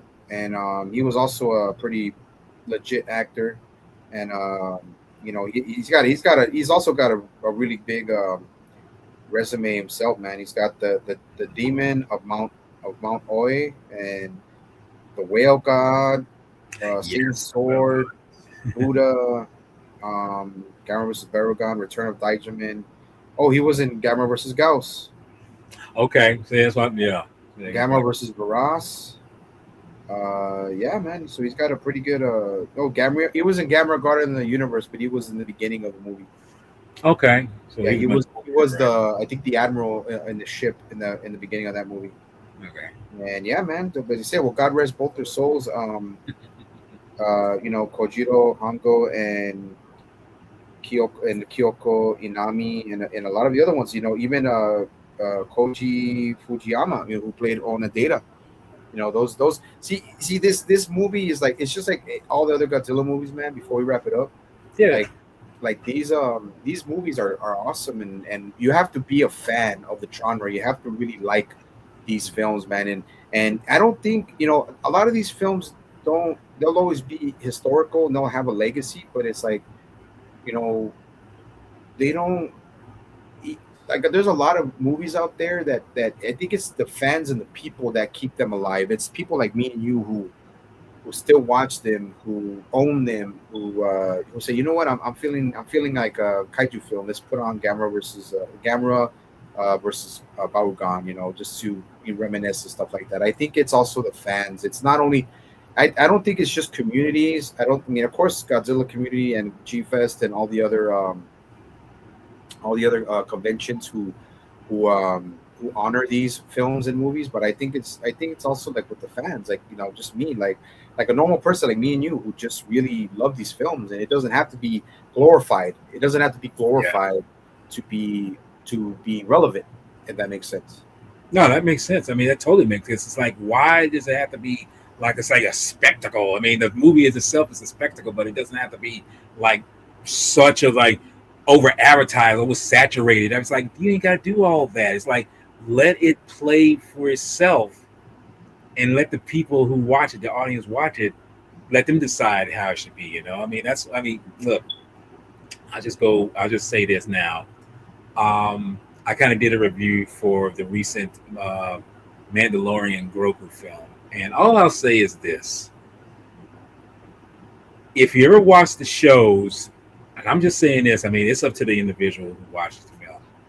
I feel the shows did a better job in terms of what it was doing compared to this film. I mean, yeah, the film it's all right for what it is, but to be truly honest with you, I think they could have done better.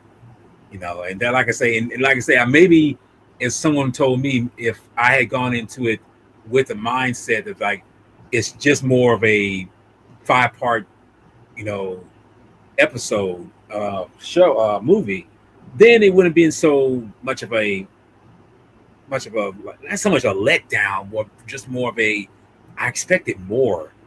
But I guess in the end, what I should have expected was this is all you're going to get.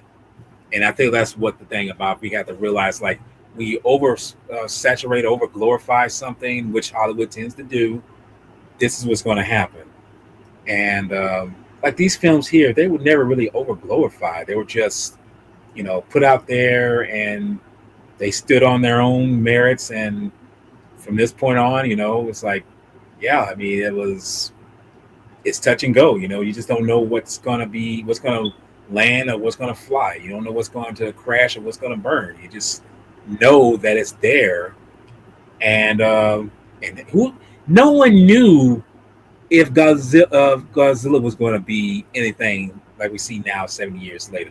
No one knew if Gamera was going to be anything over 60 years later. No one knew this. They just played it by ear, say we're going to do something that we feel like we should do, and hopefully, some people will take to it, and if they're okay with it, so be it.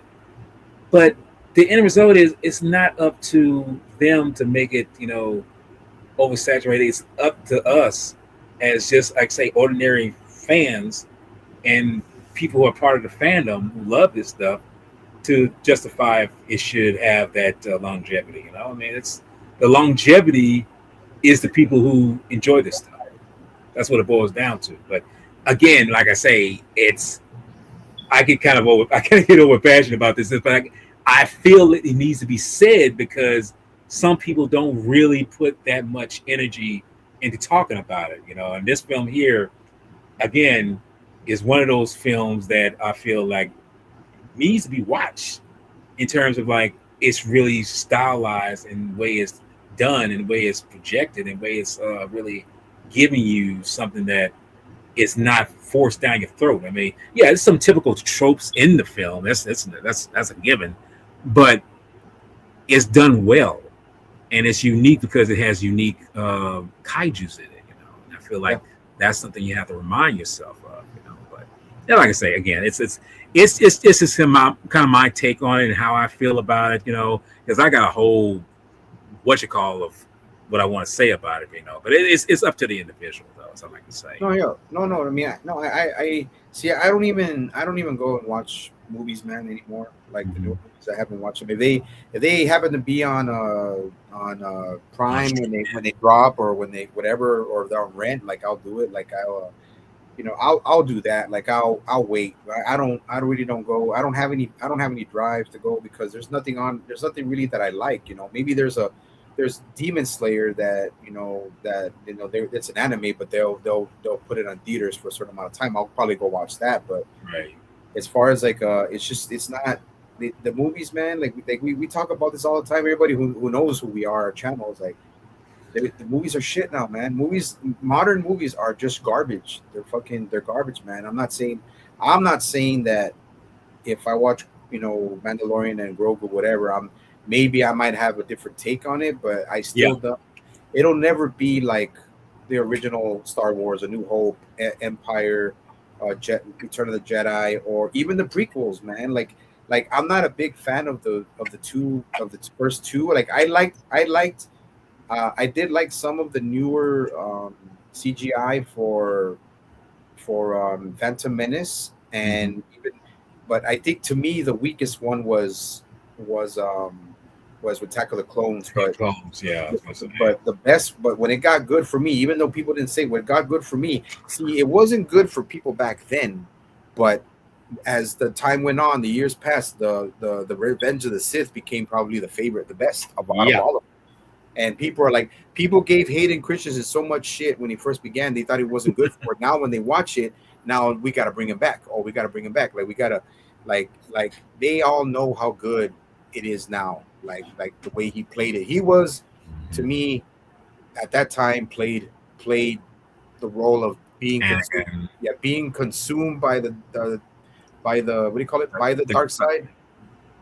Great, man. Great. I liked it even when it came out, bro. People didn't like it. I said, I don't give a shit what you think. Exactly. That's what I'm talking about. Yeah. But when it comes to newer films, man, like you said, we go back to this one. We go back to this film, man. This is the way the great films were made, man. Because back then they weren't. Back then they considered them underperformed, but now they're timeless classics.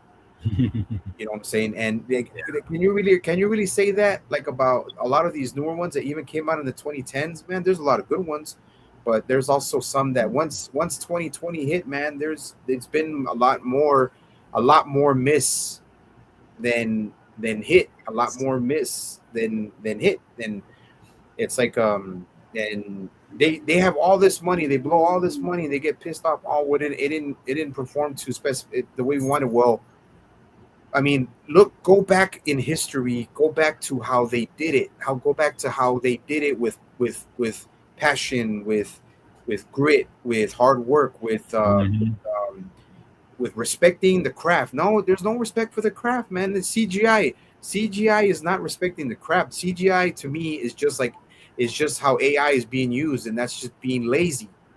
Yeah. like being lazy. Not all AI. I'm not gonna say all AI is lazy, because there are, me. If I wanted to like I said, if I wanted to make, let's say, a draft on something I want to work on, like my characters from the Barricade series that I've worked on, I'll use AI as a draft, but I won't use it as a crutch. I won't use it as a fucking Right. Yeah.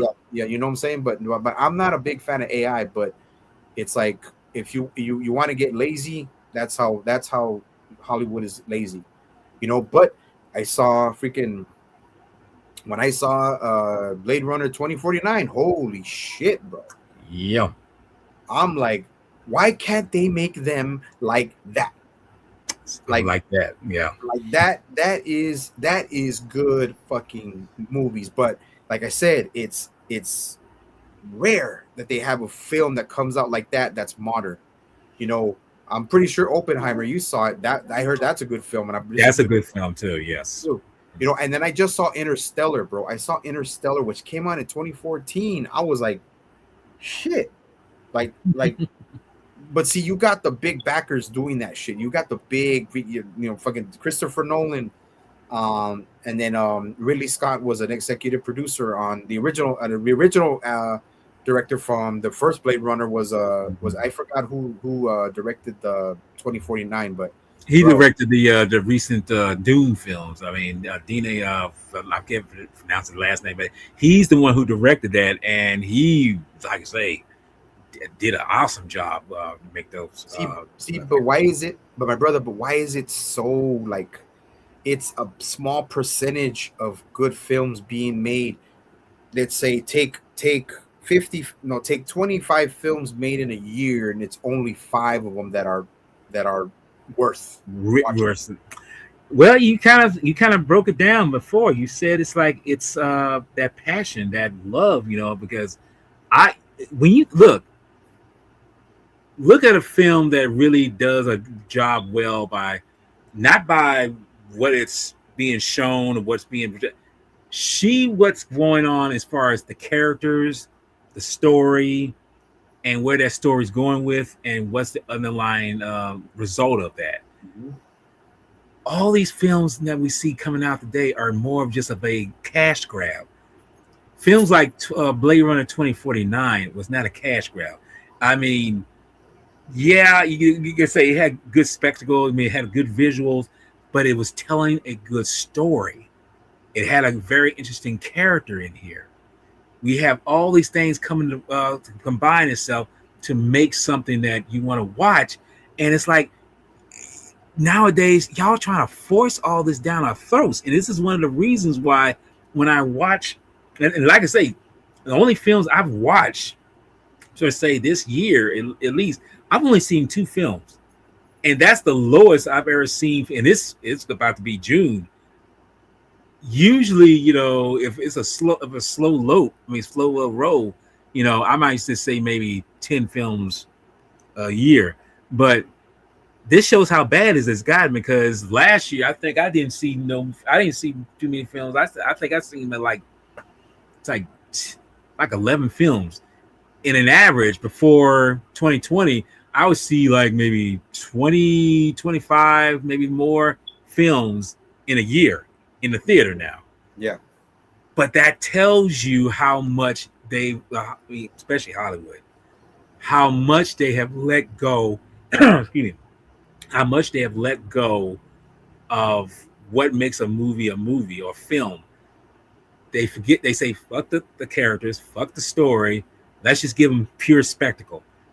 And let me be honest with you. There was a time where I thought that's all you needed for a film. I thought that's what you need. That's what the audience is going to digest. It shows me how much of a slap in the face I needed to realize, like, yeah, you feel like that's all you need when it comes to watching these. No.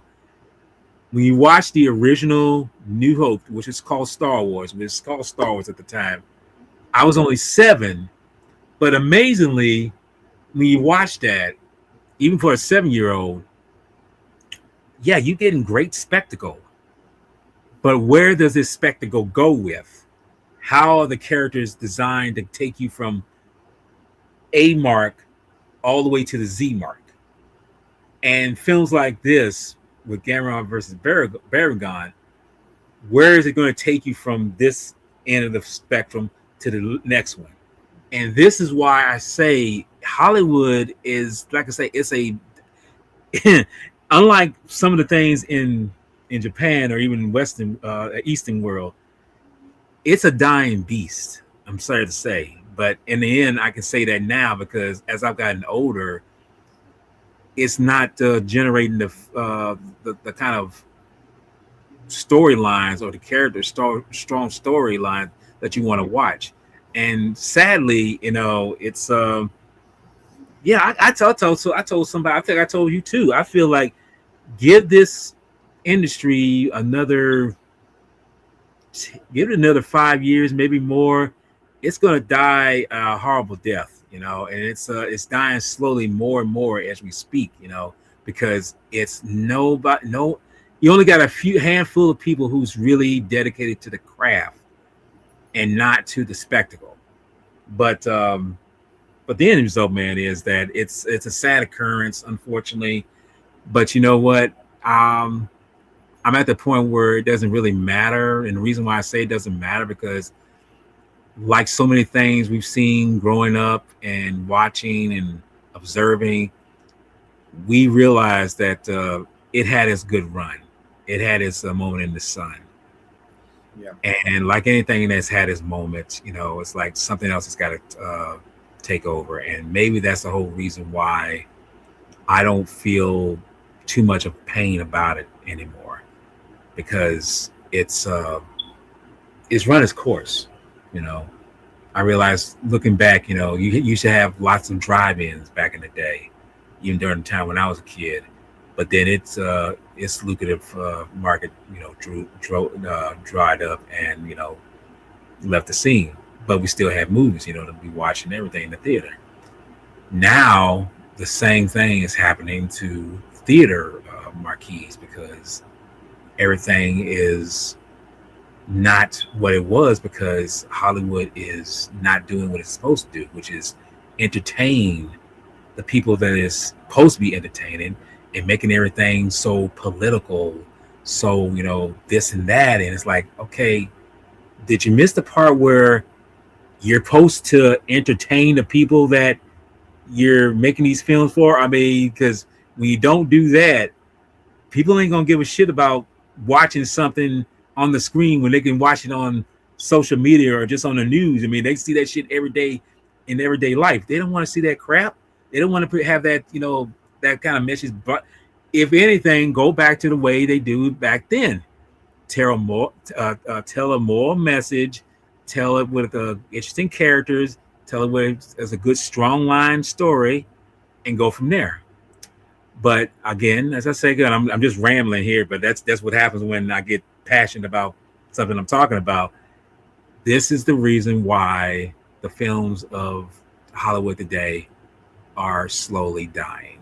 And there might be a few that I'll probably go and see that might make a big impact on me in terms of a good storyline and how I feel about it. But I'll be truthfully honest with you, not a lot is going to grab me that much. I mean, I know I will go see Godzilla minus zero for sure. That's a given. That's a given. That's automatic right there, bro. That's automatic. That's automatic. I'll probably buy it. I'll probably buy my ticket 10 probably 5 days before. Exactly. I mean, you got see films like that, you will not mind going to see, because in the back of your mind there will be a good story there. It will be a good, transaction of what's going to happen from what you've previously watched to this, And I'm not a big fan of sequels, but if it does well, like what The Dark Knight did or Empire Strikes Back, it's like, okay, carry on the story, but make it more where you're going to enjoy what you're watching. So in the end, like I said, I'll finish it up because, like I said, I'm just going on. I can go on for days talking about this, but the end result of what I'm saying is that we're not going to see the light of Hollywood last that long. It's going to eventually just dry up. It's going to die. It's going to be gone eventually. And to me, maybe it should. Maybe this dying beast needs to just fade away, because it's not there anymore. The energy, because I can tell you firsthand, as a person who was a extreme moviegoer going up back in the day, and this is like in the late '80s, going there, it's not the same 40 years ago.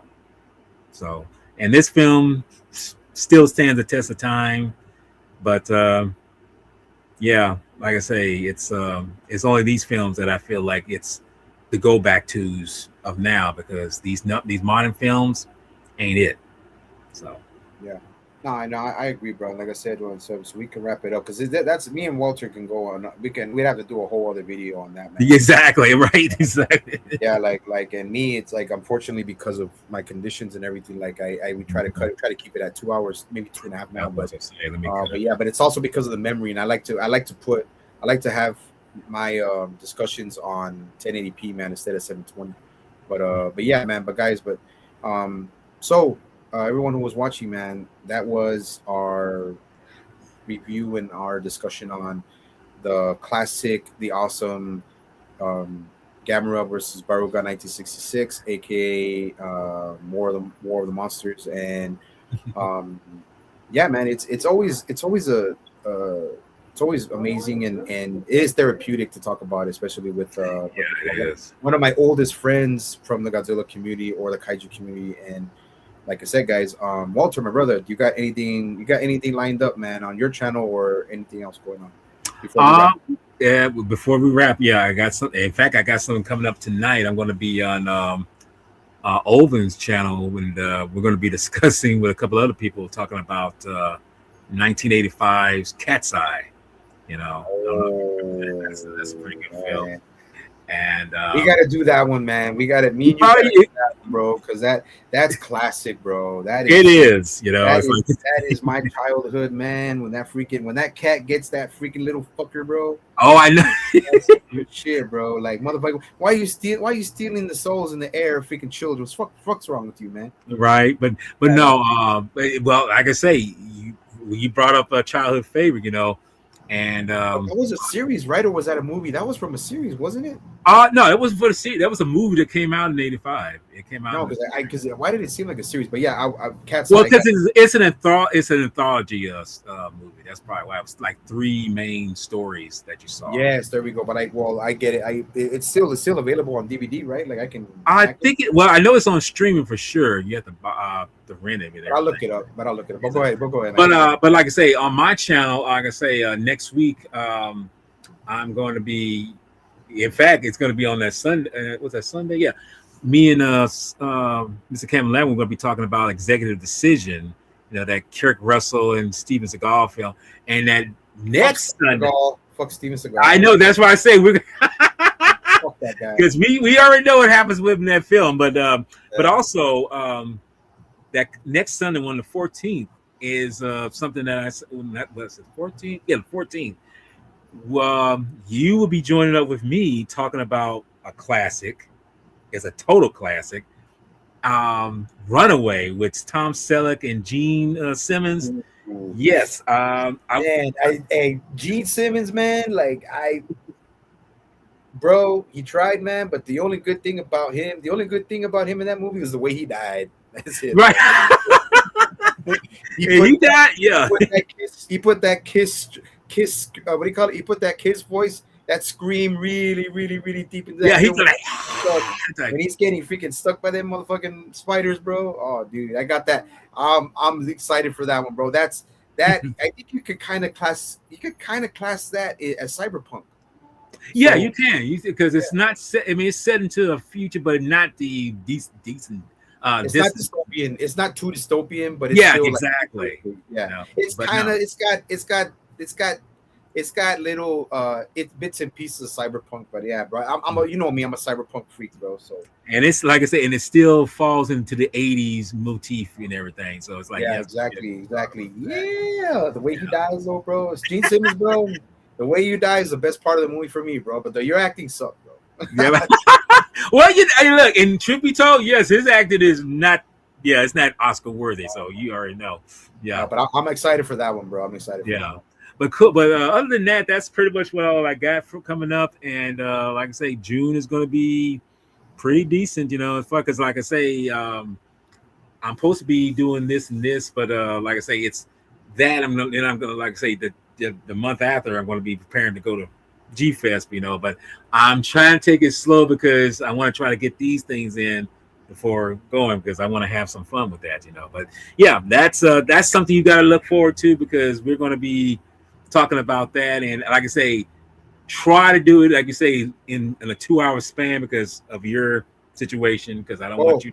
well, it's like I said, it's for me. It's because it's for me. It's like I'm the one running. I don't know why. It's when I run the streams, man. It's a little like I don't know why I get more tense or I get tired quicker. I don't know. But when I'm on someone else's, bro, it's easier for me to relax, to chill, to like take in. I don't know. It's weird, dude. But I think for Runaway we can do about 2.5, dude. That'd be fine. Okay, yeah, It's gonna be fine because we remember it's your channel, bro. So I go when we do it on your channel, man. I go at your pace. So okay. And like I say, I don't mind going like I say 2 or maybe 3 days because like I say, we're talking, we're debating about it, and like I say, the film is kind of crazy anyway. So it's like, yeah, I feel like we're gonna be making fun of Gene Simmons like a motherfucker, bro.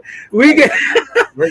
I'm sorry, bro. I'm gonna have to light that fucking up, bro. And truth be told, I feel like that's what you should do. You should like light them up, like let them know it's like, yeah, dude, what the hell was you talking? What was you smoking?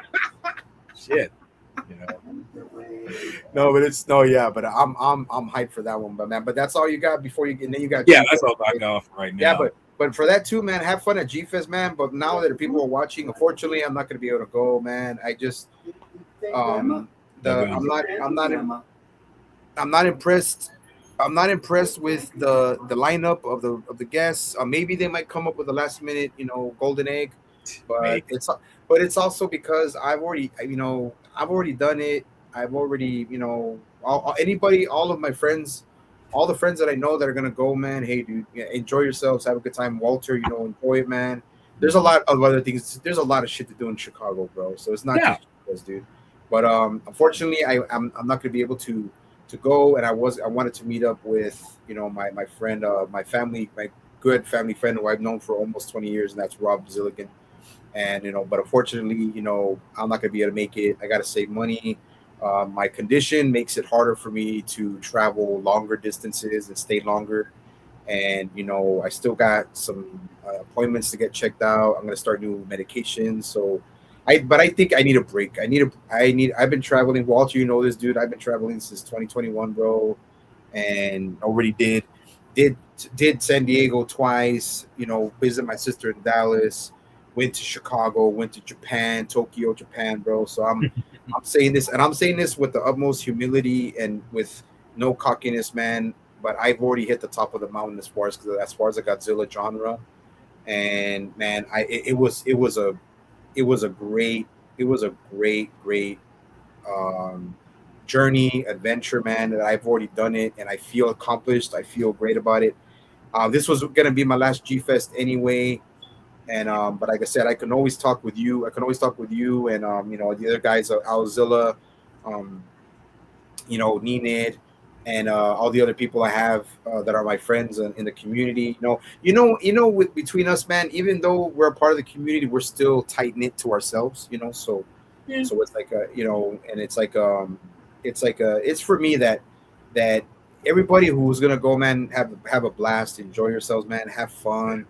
Enjoy the moment for G Fest, man. But I'm just done with it, and it's me. I need something else, man. And I want to visit Rome. I want to go to somewhere different, man. I want to try to actually go to Portland or Seattle, and so just to visit, just to see, man, just to go there, man.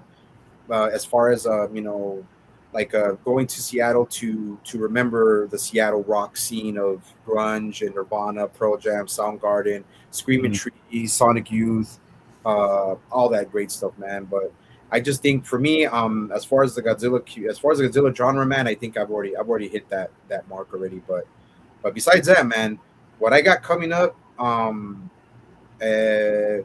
mentioned, well, you already know this, Walt, for our new group, the Sci-Fi Society / True Savage Gaming. I want to get more of the members involved. We're a small group, but I want to get more of the members involved. And I already talked with Nina Lucid, and me and him are gonna do.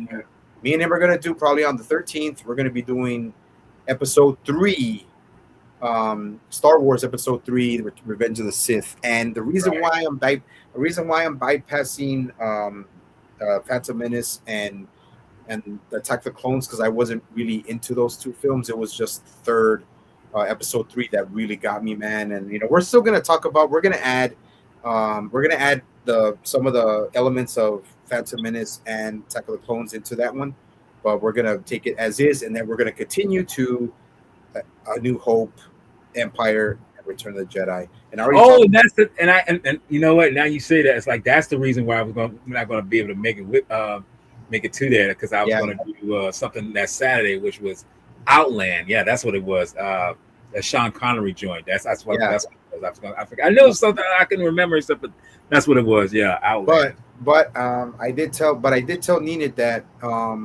when I get with him for the New Hope, we're gonna get you, because that's your shit. That's your era, bro.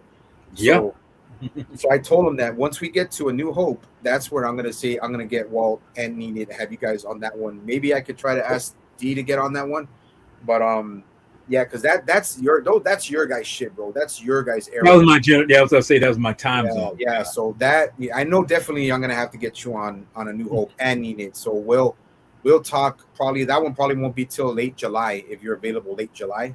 Cool. Oh no, I think I would be. I mean, that's we'll do it. I'll tell him what day, man, and see what day you have, and maybe he can have maybe it's a Friday or a Saturday. All I can say is, with him, it's like, let me know what his schedule's like, and like I said, I can just fill it around into that. It won't be a problem. Yeah. Well, and definitely that, and then I'm gonna have to get for Empire, because Empire is one of my favorites. That's my favorite Star Wars film of all time, for sure. So I'm gonna have to get you guys both on the rest of the other two after A New Hope. And and then I talked with Alzilla, and I'm gonna say this now since we're on stream, so we don't have to, we don't have. So I won't have to talk about it later, because I know you got another stream going on. I talked with Alzilla yesterday, man, and I gave him a choice. You're probably gonna fucking give me some flack for it, but I gave him a choice between Attack of the Monsters and Son of Godzilla. Okay. And he chose Son of Godzilla. Okay. And because I know that's one that you like also too, but I said it's because, like I said, I want to get through the Showa so we can move on to the Heisei, so we can get to Return of Godzilla, aka 1985. But I said, you know what, me and Walter do resonate a lot with All Monsters Attack. All Monsters Attack, yes. Because we were a churro, bro. Yes. We literally, me and you were a churro. We were kids that had to, when we were done with fucking school, we had to imagine we weren't on the we were the latchkey kids, for sure. I definitely know I was. Yeah. So I'm gonna run Son of Godzilla with him, and more than likely it'll probably be a weekend. So you might be busy. So I said, well, let me just do it with him. Let me do Son of Godzilla with him, and then me and you will do Attack All Monsters Attack. Oh, I wouldn't mind talking about that one, because I mean, there's more to it than just what we see a Shiro doing, but it's like, it's something I'm familiar with. I mean, and then we get to one of my favorites of the Showa era, Destroy All Monsters. So that one is definitely gonna have to get you on, and I'm gonna see if I can get get Alzilla if possible. Cool. Because like I said, I want to try to add like you guys, but remember, a lot of these guys here have, especially Jonathan. I can ask Jonathan if he wants to get on that one. And see, because I want to get the group more involved, man. And they all said they're down with it, man. Lorenzo. Another thing, me and Lorenzo are going to be talking about Violator and Spawn. Oh, nice. But like it's going to be both. We're going to talk about both characters, about their histories and everything. Image Comics, the '90s, because me and him are, we're both '90s kids. So we're going to be me and Lorenzo. He just said what day would be good. It'll probably be late June. And then there's other stuff I got going on. I got to get with Jorge because I want to get him on one too. And yeah, so Alzilla's down, Jonathan's down, Lorenzo's down. So the True Savage, bro, is gonna start getting busy, bro. It's gonna start getting That's good. busy, man. And then, because like I said, I want to get the guys involved. We're a very small group. Anybody who's new is watching, who does watch this, we're a very small group, man. And I like it that way. Yeah, I like it that way. But yeah, but yeah, and then I got some other films that I got lined up, but not set in stone yet. But um, I'm starting this new series of mine called Cyberpunk Central, and I'm going to be talking about the Terminator, the first Terminator, Blade Runner, first Blade Runner, and gonna bring in maybe RoboCop. Gonna do a rewind. We're gonna do a rewind of Ninja Scroll, and I want to get D on that one because D wanted in on that one, Ninja Scroll. Yeah. And then eventually Ghost in the Shell, the original classic anime, Ghost in the Shell. Yeah, not that Scarlett Johansson bullshit. No. I just because I love the anime so much, I did buy that movie, but I bought it until it came out when it was cheap. And there's some good stuff about it, but yeah, it wasn't salvageable. It wasn't salvageable at all. And I just bought it. Said fuck it. I bought it. I bought it for the name. Okay, don't judge me. I bought it for the name. Hey, but not no. But and then other ones I got. I still got some other ones like Beastmaster lined up, but that's probably till next year. Yeah, I was gonna say Beastmaster. Sinbad and the Eye of the Tiger. That one will probably be. I'll make that one before the end of this year.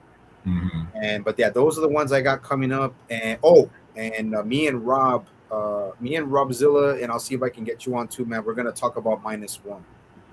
Okay. We're gonna talk about Godzilla -1. So I just wanted to plan these out already so I can already have them there. And kids, remember we got kids. We gotta wait on D. I was gonna say, what about Kia? Well, I think it has to do far more with D with the schedule because that kids is definitely that one will probably be July more than likely. So if I can get July done, we'll get 2. I'll try to get 2 done in July.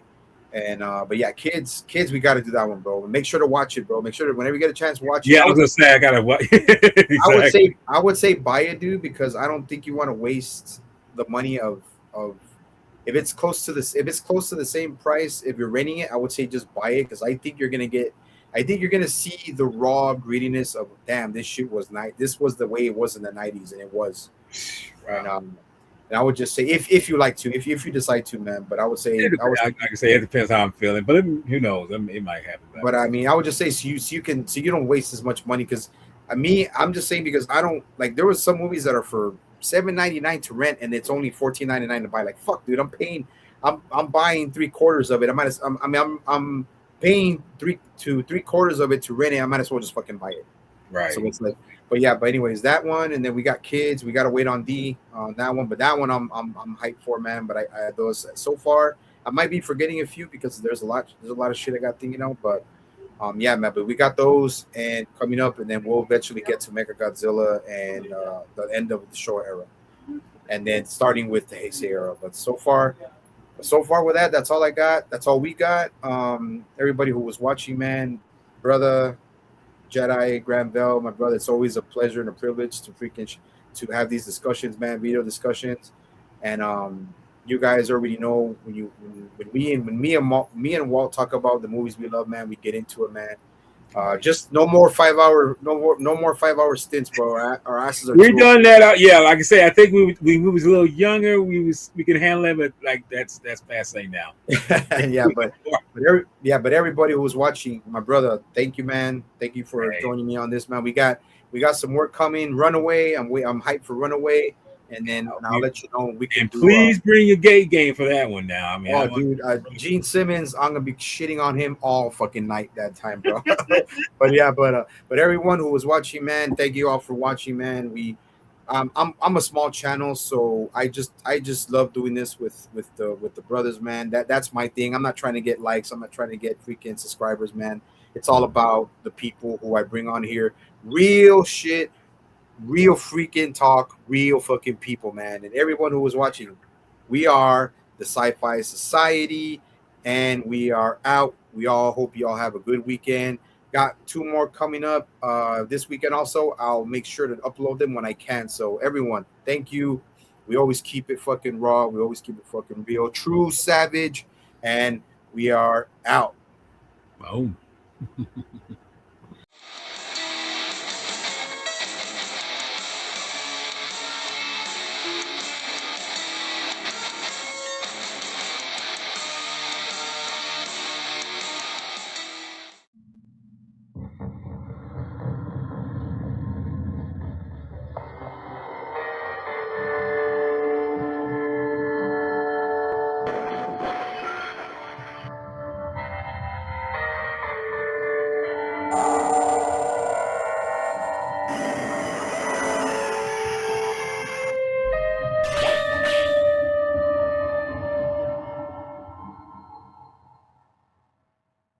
Resist this?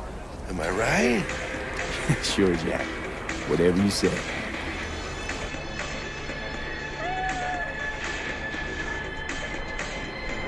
Known quantity from the afterlife.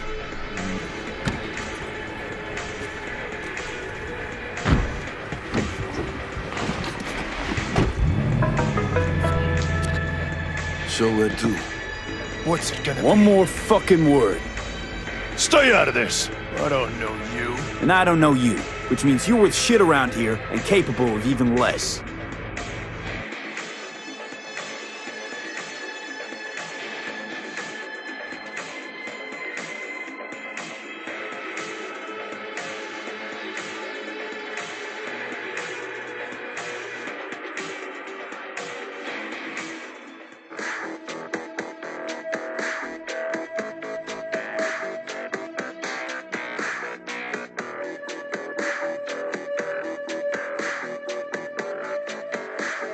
By my brother Jedi Granville, aka Walter Ross, aka Sexual Chocolate. We just do this because we love talking about films like this, like E.T. the Extraterrestrial, which this film literally reawakened something dormant within me.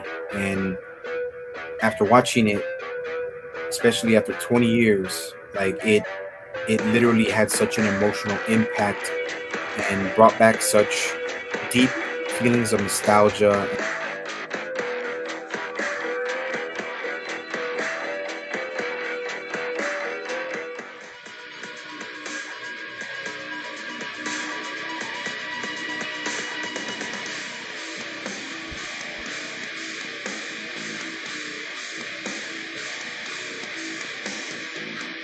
The film fanatic. The legend. Well, Saw it on VHS later on. And being a huge fan of Bruce Lee, of course I'm gonna be a fan of his son.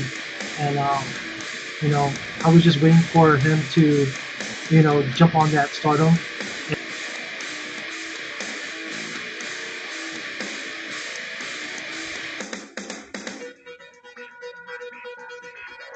The legendary Sifu Bruce Lee for the first time on my channel.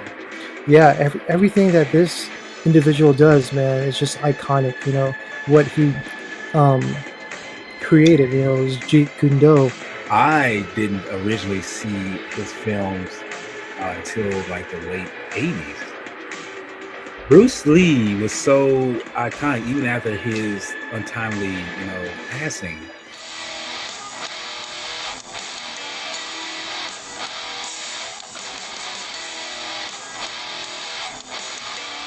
The first True Savage video discussion, volume 1. I used to have a lot more, but all the original Nintendo cartridges, I kind of sold it.